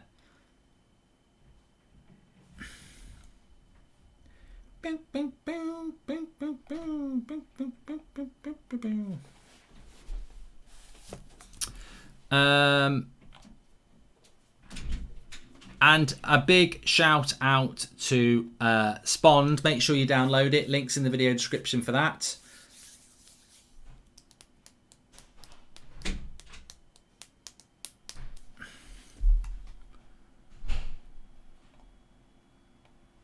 free organised event. Players are out on the pitch. What do I think is going to happen in the second half? I've got to be honest. I do fear the second half. I fear what's going to happen.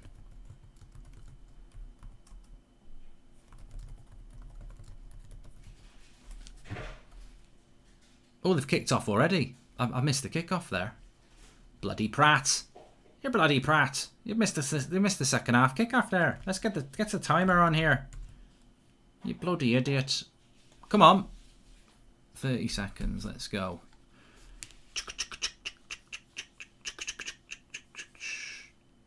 Damn. There we go. Crying out for Bruno, says unknown user. I'm sure he will bring Bruno on at some point.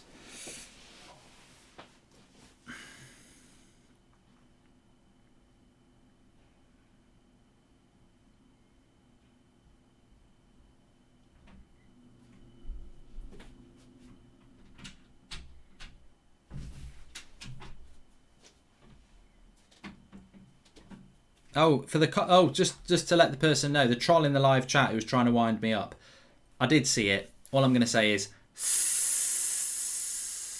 you back a snake. He'll bring me on when the game is over, says Anata. And who is the best goalkeeper in the tournament, says Happy Coding. Well, I thought the Hungarian goalkeeper was very good.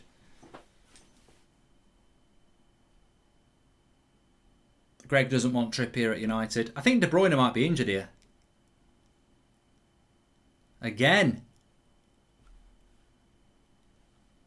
Is he starting to become a problem?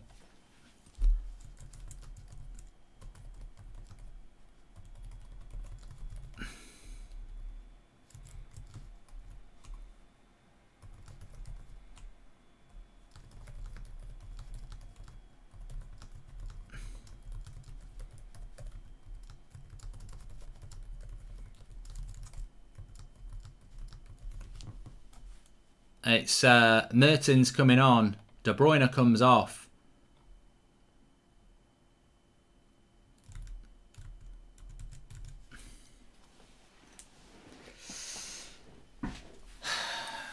He does. I mean, how old's De Bruyne now? Is he like 29? Oh, I did. You know, because I spent so much time looking at the ball on that tackle from Polina that actually, when you see what happens to De Bruyne, it would have really hurt him. What happened?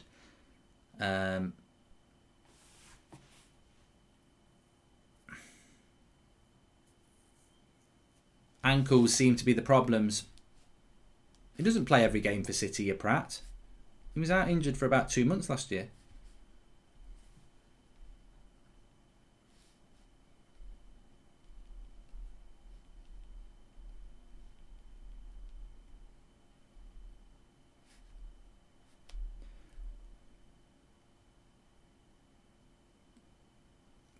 Is that a boost for Portugal?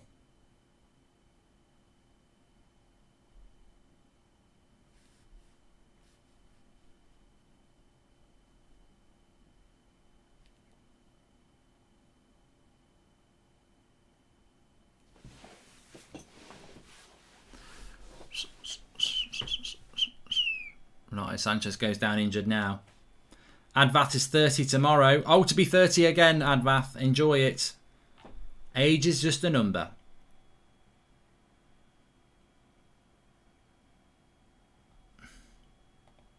Zane Signs, Mark, you spent $250 million on Maguire, Di Maria and Lukaku. You could have bought Neymar and lots of extra pianos for Sanchez, says Zane.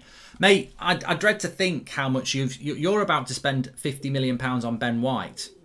So, if he turns out to be better than Maguire, will you eat humble pie, Zane? But how do you define being better than Maguire? You know, I think Arsenal are so far off being relevant.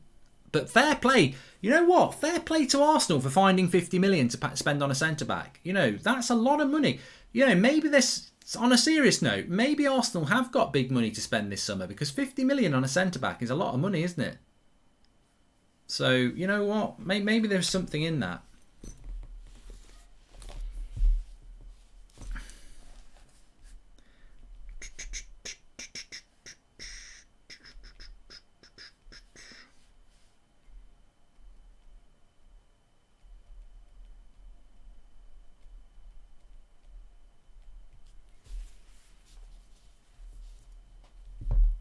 So De Bruyne's off injured here. Broke my bracelet. Keeps bloody breaking. It's so annoying.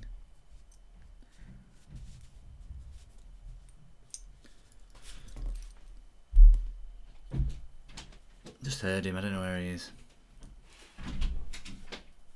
Delay gets a yellow card. Pulling back Hazard.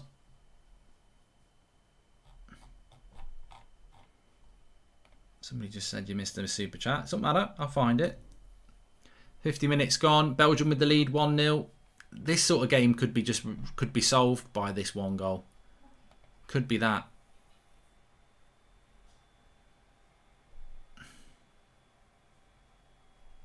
Let me have a look. Found it. Was it from Jonathan? Mark, I haven't been on the channel for months, but I remember telling you for 2 summers we should get Renato Sanchez or Bentancur, world-class number 8. I'm a big fan of Bentancur. Where? All right. Yeah, but it'll come. That's what. Which door? The outside door. Not the kitchen door. No. Good, because he'll come through.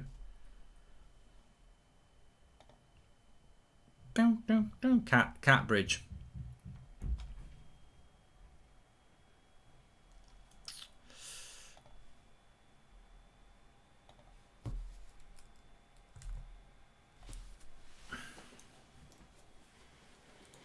I've always quite liked Bentancur. Some people are saying he's pants. Renato Sanchez a year ago, though, no one was talking about him. He was one of these young players that was going to be fantastic, and then the fire sort of went out a little bit. But it's certainly back now. Why is Ronaldo not in the box there? Comes in late.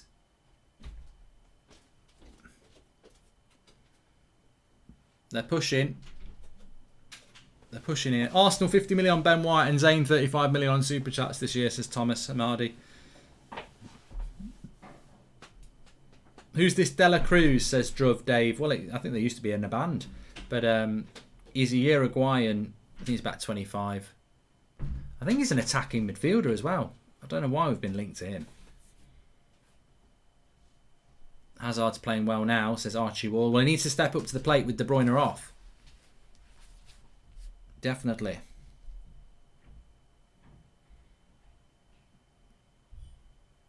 Oh, Kevin De Bruyne turns 30 tomorrow, says Advath. Sorry. Telling you to enjoy your birthday.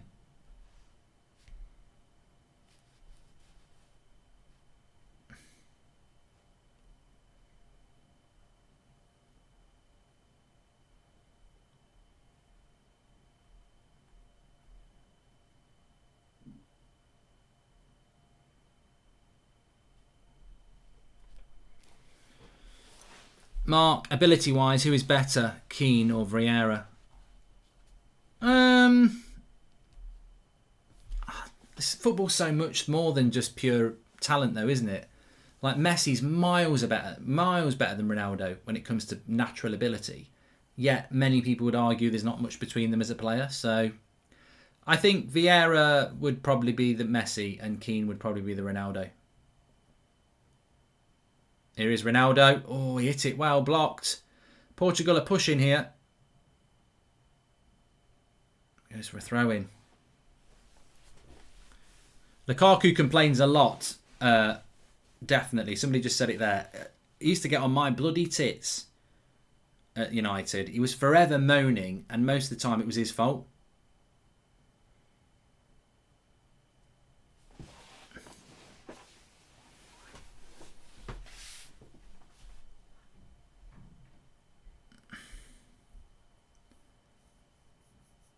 Renato would be a good player if Pogba left, I think. Bit different to Pogba. I mean, he can't hit those balls that Pogba can hit. Here's Bernardo Silva, Matinho, Ronaldo. Do you rate the manager of Belgium, and would you take him as Man United manager? No and no, Owen. I don't rate Roberto Martinez. He's got international manager managing loads of good players where he's going to win most games until he gets to World Cups and Euros.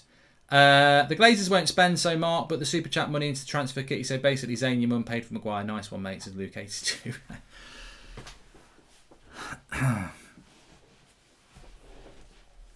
Portugal need to bring on Bruno, says Jig.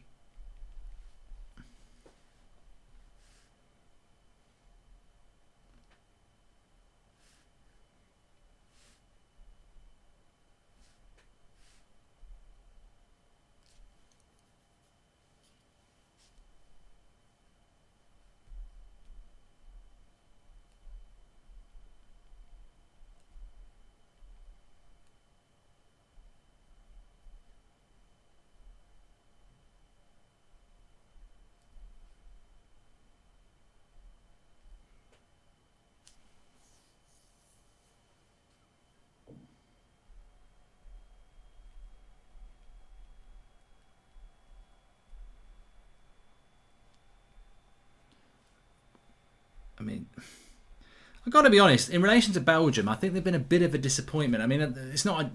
It's a bit like an England. I've got to say, you know, are we sometimes a little bit critical of England that, you know, England play crap football? But, I mean, really, what have Belgium done? They've had that one moment. It's a great goal, but there's been very little else in relation to... It's been very stunted. And I think, you know, has Lukaku not played a little bit like Harry Kane plays for England? Have Portugal not played a little bit like the way England play? You look like a member of Mike Bassett's England staff, says Stuart Bates. Thank you, mates.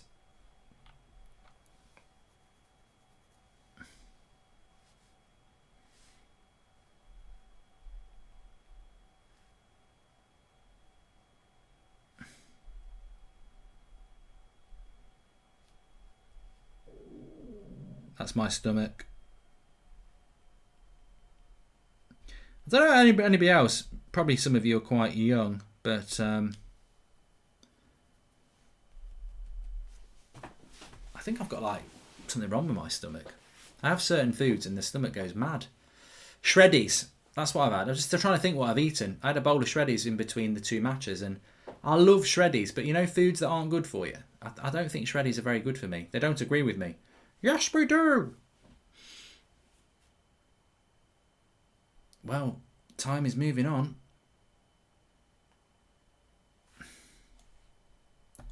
Could be a wheat intolerance, says Tommy.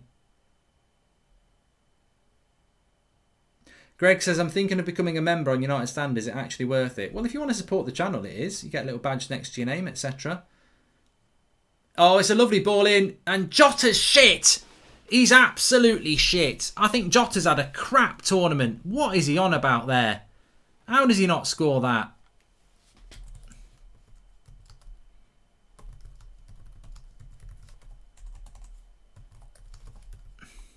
Straight into his feet. That's 2 chances he's had in this game. 2 bloody chances. Ronaldo's furious. Here he is now. He's going to score now. Whoa, what's he doing? Take him off. That's not a foul. Now Hazard's clutching his ankle.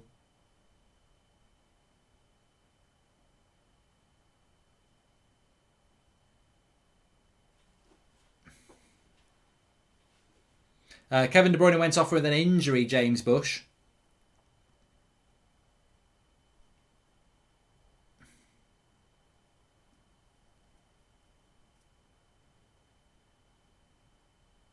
That's clever play by Hazard. That just forces his body.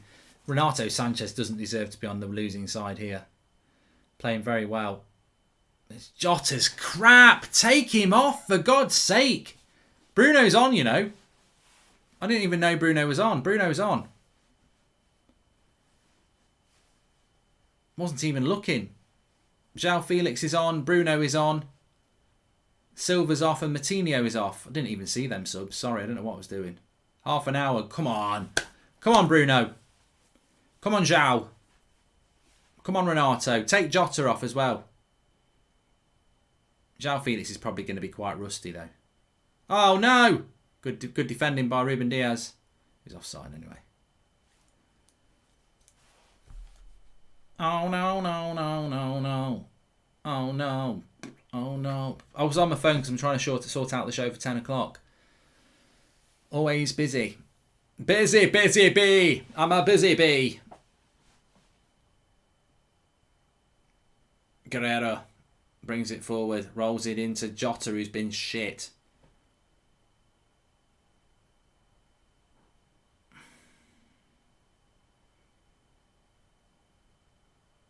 Ronaldo dropping in deep to Renato Sanchez. Gets it wide.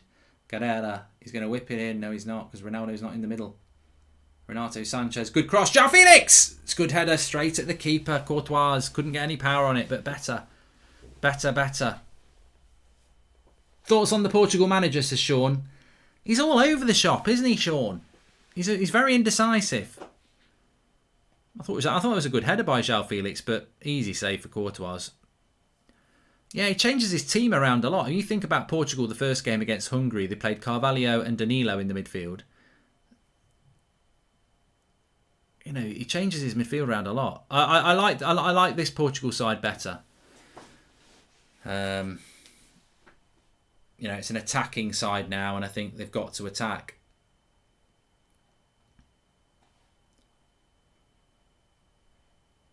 It's Ronaldo into Jota. Ronaldo is not really playing in the box at the moment.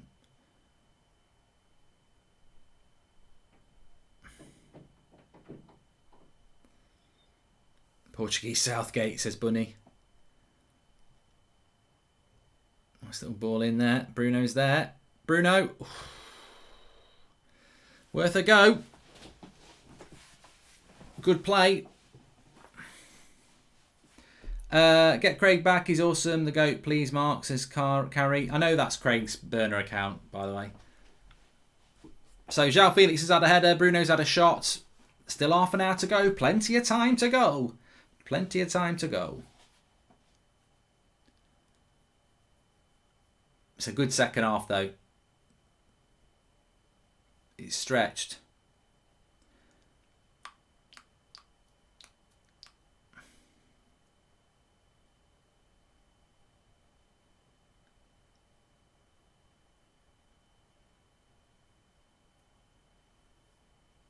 I feel penalties, says JD. Well, I'm not so sure. Here's Lukaku. Not a bad effort over the bar. I don't know. I don't bring on Rafa for Jota. Yeah. I don't know. Belgium really haven't created anything in this game, so I just think at some point that maybe they're going to get their big chance. But on the balance of the game, Belgium, Portugal have been the better side. But it's 1-0. It's a good goal. You can't knock that. I think Renato Sanchez has been man of the match. Been fantastic.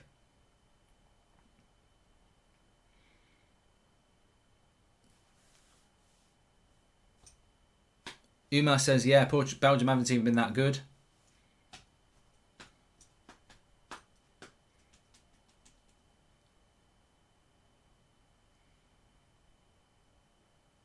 But I've seen Belgium a few times over the years.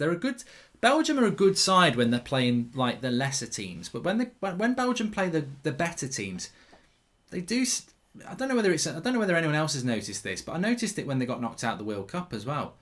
They do tend to play quite defensive against the bigger teams, which is that's their prerogative. They're allowed to do that, but I think they've got better players than that. I think Portugal Italy would be a better game than Belgium Italy.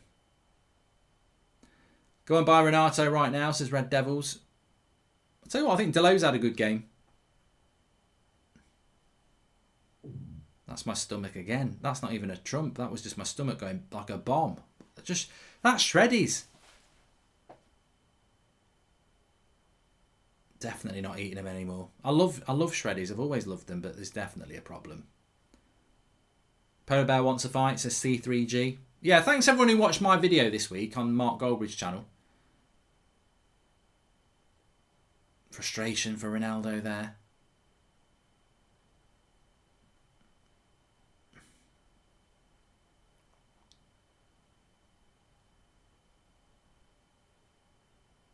Belly rumbling bridge.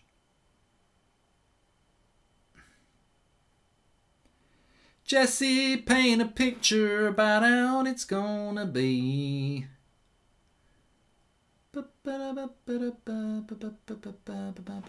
64. Is he giving a free kick there? Belgium playing for time. No, it's a throw-in. Mark, thoughts on Tillemans, says Jamie Fox. Hey, mate, he's a good pivot player. He actually is a good pivot player. He's playing in the pivot today with Witsel. I think when he plays for Leicester, he's got more licence to get forwards because you've got Ndidi there. Look at Sanchez again. He's driven with the ball so well. Such a good... hands down the best player on the pitch, Renato Sanchez, today.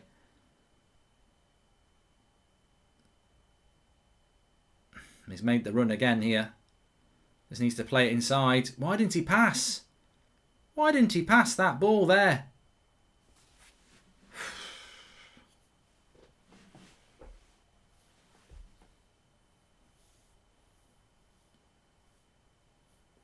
Favourite sandwich topping? I've already done a video on it, Patrick. Best sandwich ever.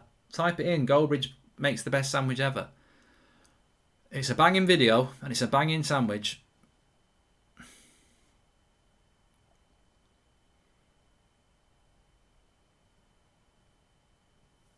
Mark, you might have some stomach bugs. I used to... Whoa.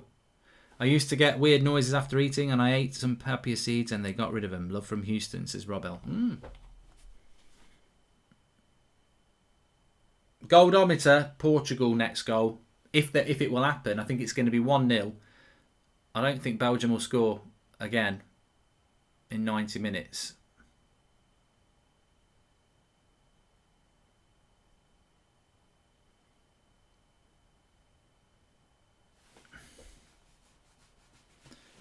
Renato Sanchez is a good player. He's another box-to-box player though, isn't he? United need a CDM. Good pass by Tillemans. Hazard. Belgium just looking to slow the game down here.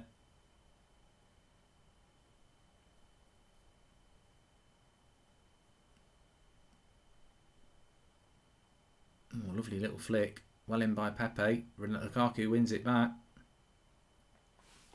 Topic. What player would do better for another country? Would Ronaldo score more goals for England? Nah. Tom, good topic though, but not that bad example. Hope Portugal goes out. Bruno needs a vacation, says Per Eric Klassen. Hey, that's a good thought actually. What are we? The 27th of June. Go out today, get a couple of weeks holiday. The final's in 2 weeks, so yeah, you get a good extra week holiday, don't you, by going out? I mean, I've not thought of it like that. I don't want Portugal to go out, but if they do go out, it's not a bad thing.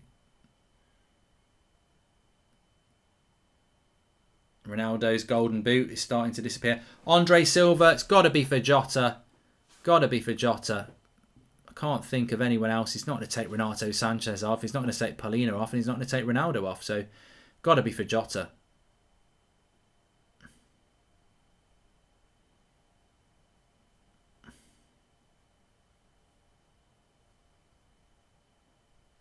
Hazard's down injured again.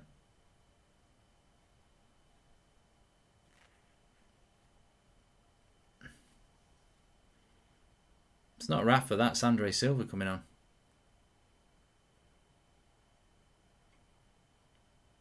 Lukaku getting into something here.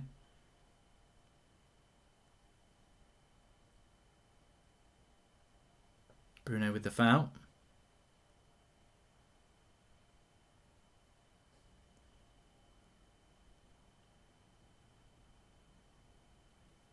The same boots on. Renato could be a great option for United as Red Devils. Yeah, but he's not a holding midfielder, is he? That's what I keep saying. He ain't no holding midfielder.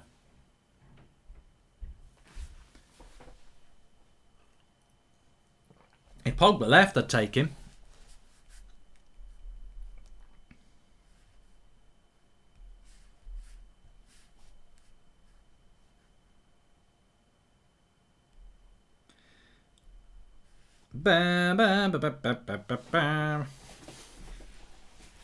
What happened to Mad Marcus, says Liam Williams. Whoa, that's a blast from the past. I don't even remember how long ago it was. I mean, it's nothing to do with that's football. I don't really know, you know. He just left, really. Yeah. I think he just didn't want to do it anymore. God, it must be 3-4 years ago. Maybe 3 years ago. He was on the video for the pink boots. It's the pink boots, Marcus.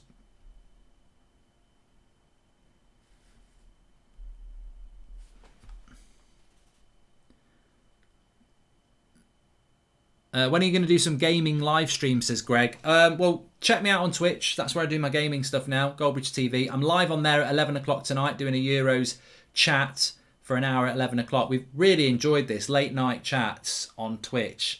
We've been doing it for the Euros. I was busy today trying to sort out some skirting boards, actually. Otherwise, I was going to do some online... I was going to do a bit of foot draft or maybe even do a little bit of Grand Theft Auto online because I'm missing it. But I I ended up having problems with the skirting boards. Love from Dubai. Yeah, big love to everyone who's watching. Thanks everyone, you're all very welcome. Make sure you subscribe, bottom right hand corner. Trying to get to 450k by the end of the Euros, which is 2 weeks. So please smash a like, share the video and subscribe, bottom right hand corner. And remember, do download the Spond app. Fantastic event organising app, it's free. As I said, I use it for my, they're sponsoring the show, I use it for my football groups. So if we're arranging a match, I'll create an event on Spond. It syncs in with your contact group, you can send it out and then whoever's not replied, you can send a reminder, etc. It's far better than a WhatsApp group or anything like that. You can put messages in there, photos in there. I think this game's starting to slip away from Portugal now. 20 minutes, plenty of time to get a goal, but I think Belgium are starting to just settle in.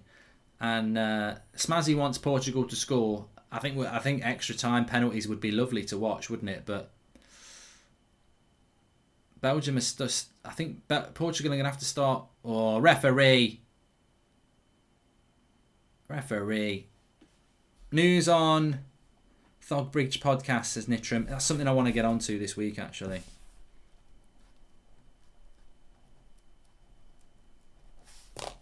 I'm game for it. What happened to Resident Evil Village? Oh, Bradley, I was trying to play Resident Evil, right? And I actually started sweating and went dizzy. And I Googled it, and it's called, like, gaming sickness. And I just can't play the game. Happy birthday to Luca, says Kimmy Williams. Is Ireland or Italy your second team? How do you remember the Irish team from days past? And what is your opinion on the current Ireland team? Thoughts, says Extreme Red. Well, Bruno's got a free kick here. Ronaldo's behind it as well. They're shit, Ireland, at the moment, aren't they? It's a real shame, actually.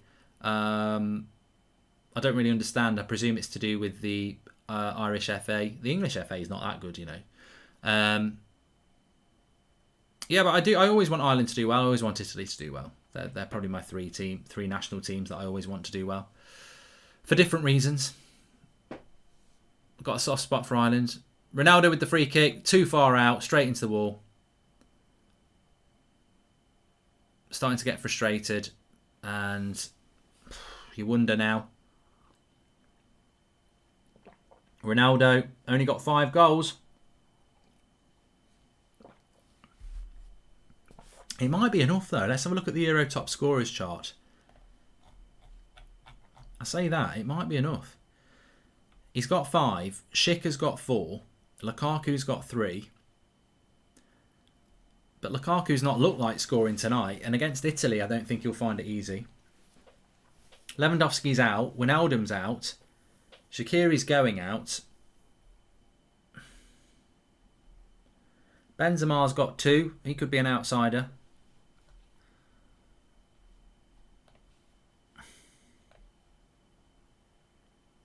Portugal had the better chances, but Belgium looked like they're holding them off comfortably, says Anand. Sitting deep suits their defence, not too pacey. Yeah, it's starting to go that way. 15 minutes to go. Bruno's just gone down injured there.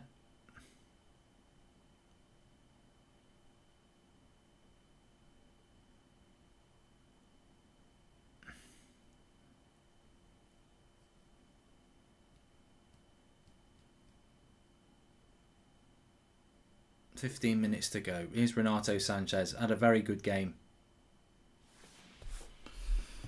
Pepe.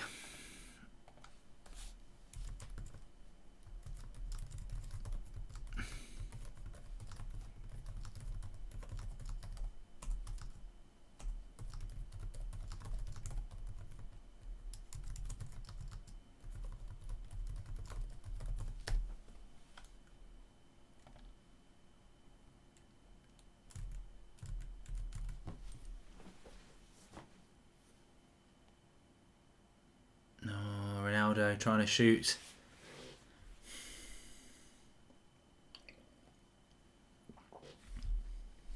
What do you think is going to happen, everybody? Surely there's a big chance coming for Portugal in the next 15 minutes.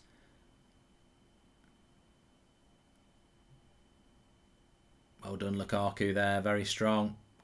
Paulino does well to win it back, but then Belgium win it back as well. As Renato Sanchez. Lukaku stays down. Let him stay down. He's holding his head though. Pepe takes the ball. Oh, what's going on here? It's all kicking off.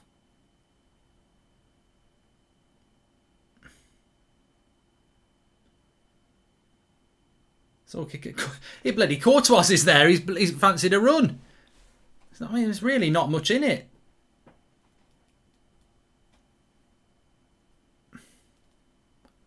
Lukaku's down with some sort of injury. Pepe makes a foul, and I don't know what happens to Lukaku. Oh, he gets kicked in the face. Accidental. And then Pepe just chopped Torgan Hazard down. To be honest, typical Pepe, really. Typical Pepe. Absolutely chops him.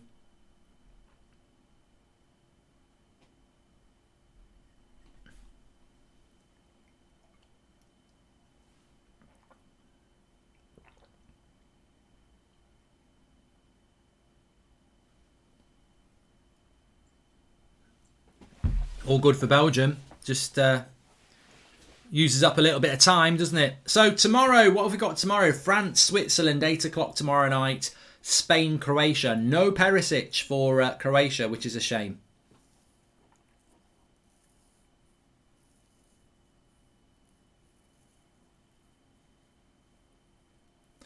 Do you rate Eden Hazard, Mark? Says Mon.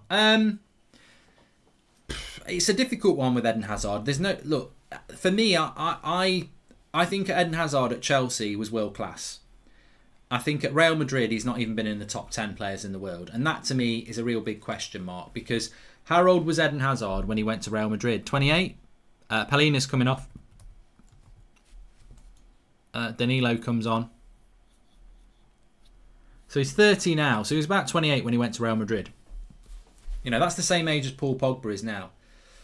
I don't get how he's world class for Chelsea. He goes to Real Madrid, his dream move, and he's just been bang average. So he's a fantastic player. We've seen that. We've seen that in the Premier League, what a player he is.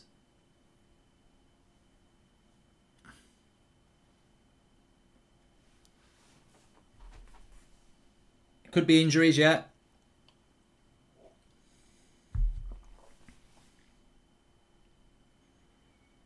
God, Lukaku against Bruno. It really is he's so strong, Lukaku.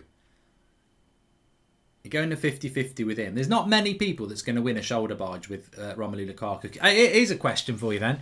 Tell me a player that's going to win a 50-50 with Romelu Lukaku.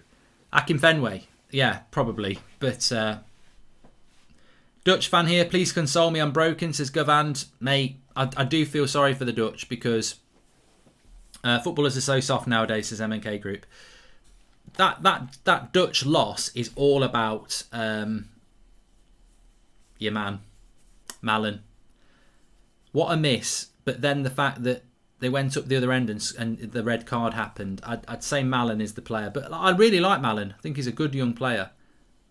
But yeah, that miss was the one. Zlatan in a 50-50 against Lukaku. I think Haaland would get put on his arse. I mean, have you seen the upper body strength of Lukaku? Maybe I'm doing Haaland a misservice, but Zlatan would probably have a go. Good cross by Bruno. Oh, Andre Silva's header. Favourite Oasis songs, Mark? It changes all the time. Dan James against Lukaku. He'd bounce him into bloody the sea. He'd bounce him into the sea from Germany and it's landlocked. Imagine that. Kyle Walker's not big. No, I don't think there's many players that had knocked Lukaku off the ball.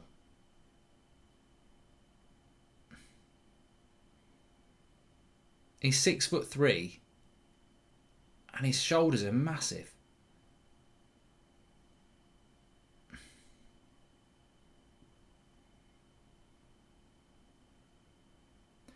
Belgium are Belgium are shithousing their way through at the moment. They are slowing the game down. They are giving up fouls. Very clever what they're doing. Making sure that Portugal don't get near the goal. Mark, did you know Renato Sanchez got bought by Bayern, got loaned out to Swansea, had a flop and terrible spell in the Premier League and got sold to Lille? Yeah, I did. I remember him at Swansea. Lindelof can win against Lukaku from Solskjaer, says Baloo. Vinnie Jones, yeah. Corner to Portugal here. Love Island starts tomorrow. There's a match. It is frustrating for Portugal. It's that one moment of brilliance from... Oh my God, what a save. That was a goal header. I tell you what, Courtois has had a good game. That was a goal. Whoever headed that from Bruno's corner, that's got to be a goal. And he's just... Whoever's headed it, you say it's what a save, but to be honest, the contact on the header, you put that anywhere else, that's a goal. They must have headed it at the keeper. Oh... It was Diaz. Best defender in the world. No, he's headed it straight at Courtois. It's not a great save at all. Straight at him. Anywhere else, that's a goal. It's not. I don't think it's going to be Portugal's night. Disappointing way to go out as well, because I think they've probably been marginally the better side. But that one goal... In these games, it's so important.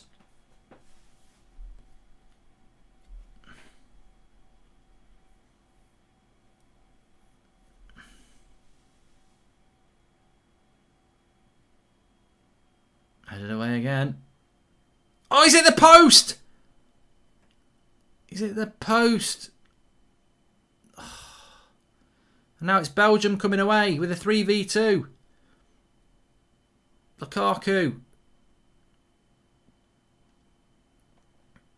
And he wins the foul as well. One end to the other.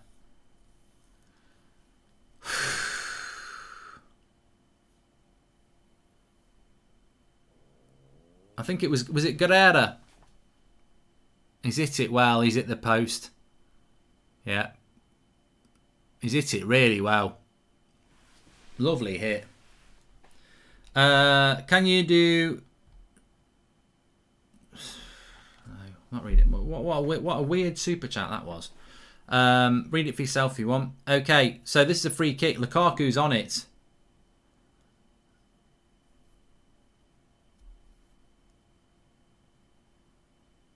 Terrible. Yeah, I don't really remember Lukaku being good at free kicks. Messi or Ronaldo, Mark, says Eric. I'll leave that to the super. I'll leave that to the live chat. Thanks everyone who's tuned in. Anyway, we've got nearly 14,000 watching. Every watch along on this channel. Make sure you subscribe. Everybody's welcome. Doesn't matter who you support. Here's Silva. Goes wide to Ronaldo. Into the box. Good shot. Wins a corner. Bruno's on it again. They won the last corner. 6 minutes to go. I think this game deserves to go to extra time. I think Portugal deserve a goal. But you don't always get what you deserve. I think Belgium have been... Oh, another good cross by Bruno and people just miss it. And they win the throw in here. Goldometer. If there's going to be a goal, I think it'll be Portugal. 60%. But... Bruno's got time to whip the cross in. It's a good cross. It's headed away. They're trying. Bruno. He's not given the foul. He's not given a foul. And it's Lukaku up against Diaz on his own. Oh, he's miscontrolled it. Trampoline toes. Oh, lovely play here, Belgium. Time is running out. Witsel, make the run, Lukaku. Pepe reads it. It's going to go end to end now. What a finish to the game. Portugal deserve a goal, but I don't know whether they're going to get one. Where's he going?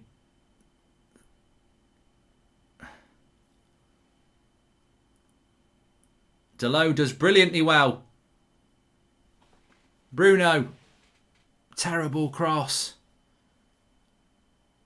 Witzel's in trouble. Bruno keeps going. Witzel. Throw in. Well done by Delot. I tell you what, Delot's had a good game. Oh, fucking hell. Hazard's pulled his hamstring by the looks of it. Carrasco's coming on. 5 minutes to go. Looks like they've lost Hazard and De Bruyne. Yeah, he's coming off. I mean, if you're Italy, you're looking at this. If you're France, you're looking at this. You're thinking, you know what? We'll have some of that.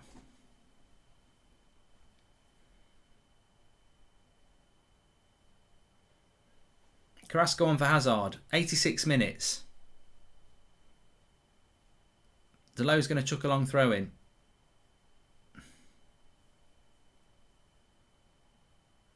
Big throw. Headed away. Will there be that big chance for Portugal? Maybe the chance was Ruben Diaz, to be fair. Watch out for... Oh, don't go back to your goalkeeper. You're trying to score a fucking goal, you twat. Why do people do that?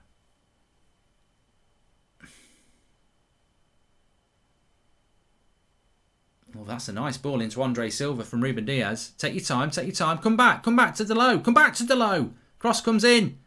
Oh, no. Cleared away. Thoughts on Rafa Benitez to Everton, Mark, says Simon. I don't know whether it's confirmed. Benson says Belgium doesn't deserve to win. Well, they do deserve to win because they're winning 1-0. You know, the goal was very good, but Ronaldo... Oh, good save. I tell you what, I think Courtois has played well.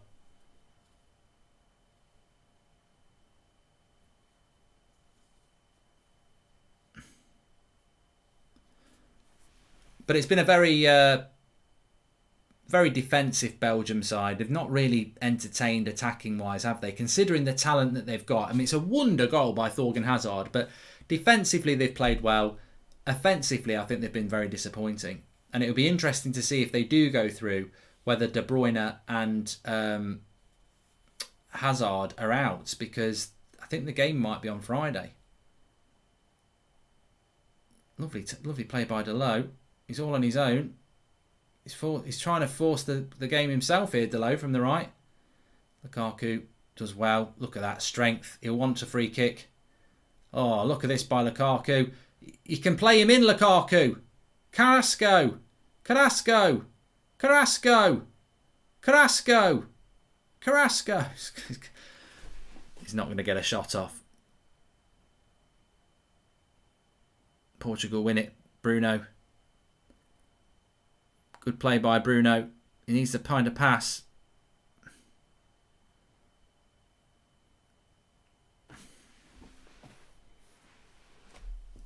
Thanks everyone for tuning in. Make sure you subscribe. Bottom right hand corner. I've got no idea what we're on for subscribers, but thanks everyone for tuning in. We're going into the 90th minute. João Felix. Been quite quiet. Obviously he's been injured. I don't know what sort of cross that is, but Delot's on it. And Courtois is there. I think the Portuguese are heading out and Ronaldo knows it.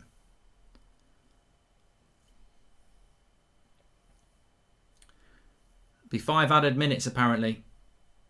It says end of the beginning. Thank you. Still time.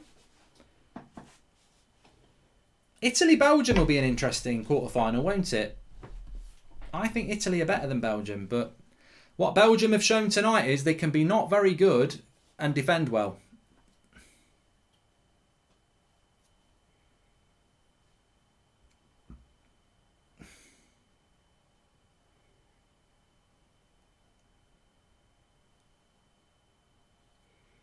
Portugal, of course, are the holders. Yeah, good point. Good point.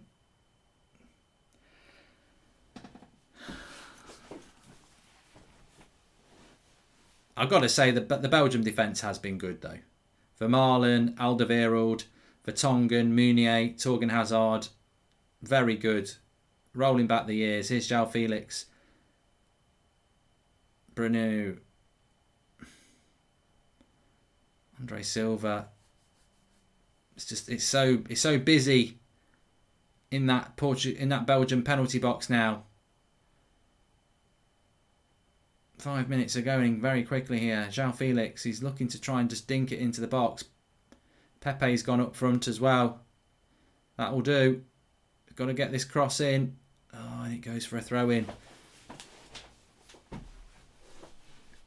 Renato Sanchez was taken off, wasn't he? I mean, you know, you've got to use your bench, haven't you? I think this is some of the best football Portugal have played in the whole tournament. Yet his obsession with Bernardo Silva and João Felix and Jota has probably been quite costly. Bruno shoots from distance. Have a couple of weeks off, Bruno.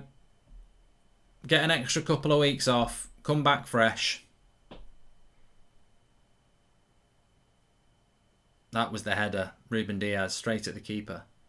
Yeah, I mean, look, I think from a United point of view, there's a big positive there. Bruno out.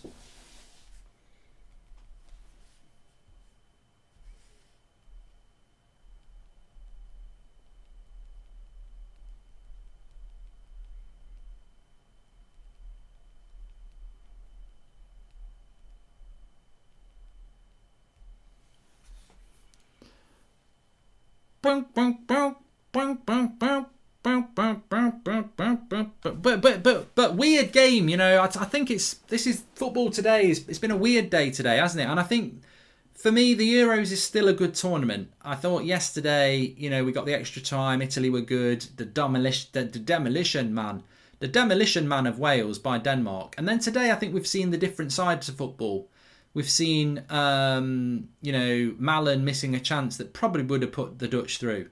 And then at the other end, De Ligt gets sent off, and then the Czech Republic, you know, they take advantage of it and they go through. And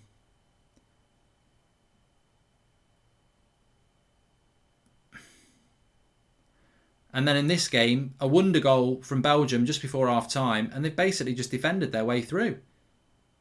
Not created anything, they've just defended their way through.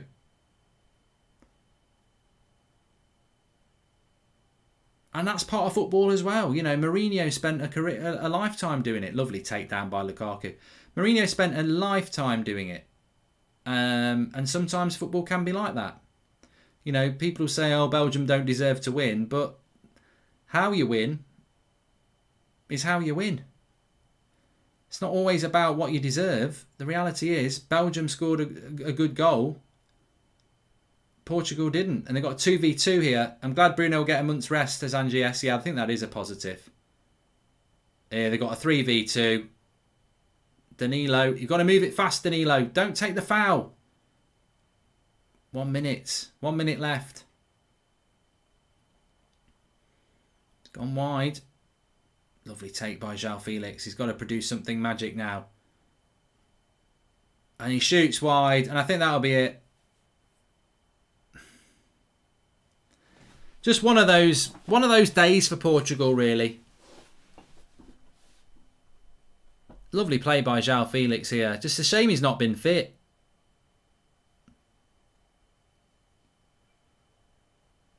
Final substitution. Positive for me. Portugal out. Bruno gets a 2 weeks rest.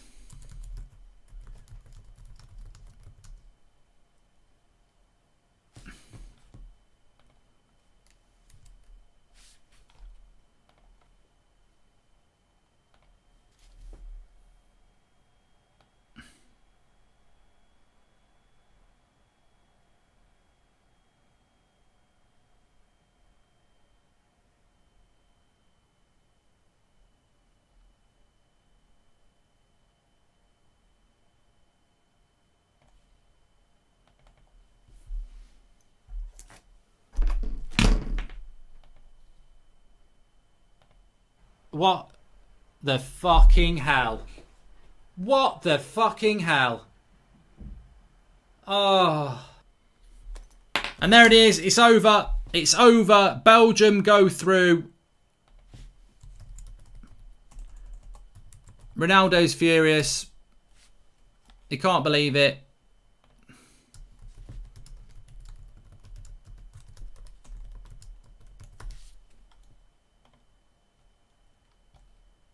frustrating for Ronaldo. I mean, look, I tell you what, expect the Ronaldo thing to kick off now. Where's Ronaldo going to go? Because he's going to make a move. Ronaldo will leave. So, look, well done to Belgium. That's football. Big plug for the channel. That's football. Says it behind me. My chair's in the way. Still in the way. But look, I'm going to be on at 11 o'clock tonight on Twitch, Goldbridge TV. Going to be having a Euro wrap chat. We'll talk about that game. We'll talk about England, Germany. It's the way football goes. It's the way football goes. And, you know, to be fair, Belgium were not entertaining. I hope they do get knocked out by somebody entertaining at some point. But they got the job done. You know, the only people who are going to ignore that, enjoy that, are Belgium fans. But they got the job done. They defended really well. They scored a really good goal. And that was about it. If it was on the balance of play, I thought Portugal played the better football. But Portugal have shithoused their way to results in the past. It's the way it goes. And I think we've had a reminder today that football can be cruel. You know, Holland, Netherlands, should have scored. Red card, lose 2-0. Portugal should have won that game. Won the goal, good defending, fantastic goalkeeping performance, and they go out. It's there. And it'd be interesting as well because Ronaldo set the marker for the Golden Boot. 5 goals for Ronaldo. Schick's got 4. Lukaku's got 3. They're still in the tournament. So can somebody catch and go past Ronaldo? Be interesting to see. Look, thanks everyone for watching. Make sure you subscribe, by the way. Do please download Spond. Links in the video description for that. It's a free event organizer, well worth a try. Over 1 million people have done it, so check it out for free. Also, we're going to be live on the United Stand at 10 o'clock. 11 and 11. I nearly said 11 with some late night love. You need to listen to Levin to know what I mean. He's got the voice, and Beth's on as well. They're going to be chatting away about United, a little bit about Bruno, no doubt, as well. And then I'm on Twitch at 11, which I'll be tweeting about. Thanks everyone for watching. We're back tomorrow with 2 more. Bring it on. Denmark are through, Italy are through, Belgium are through, and Czech Republic are through. Let's see what happens tomorrow. Thanks for watching. Get over to the United Stand, TUS Army, and I'll speak to you a little bit later on Twitch if you're joining me for that.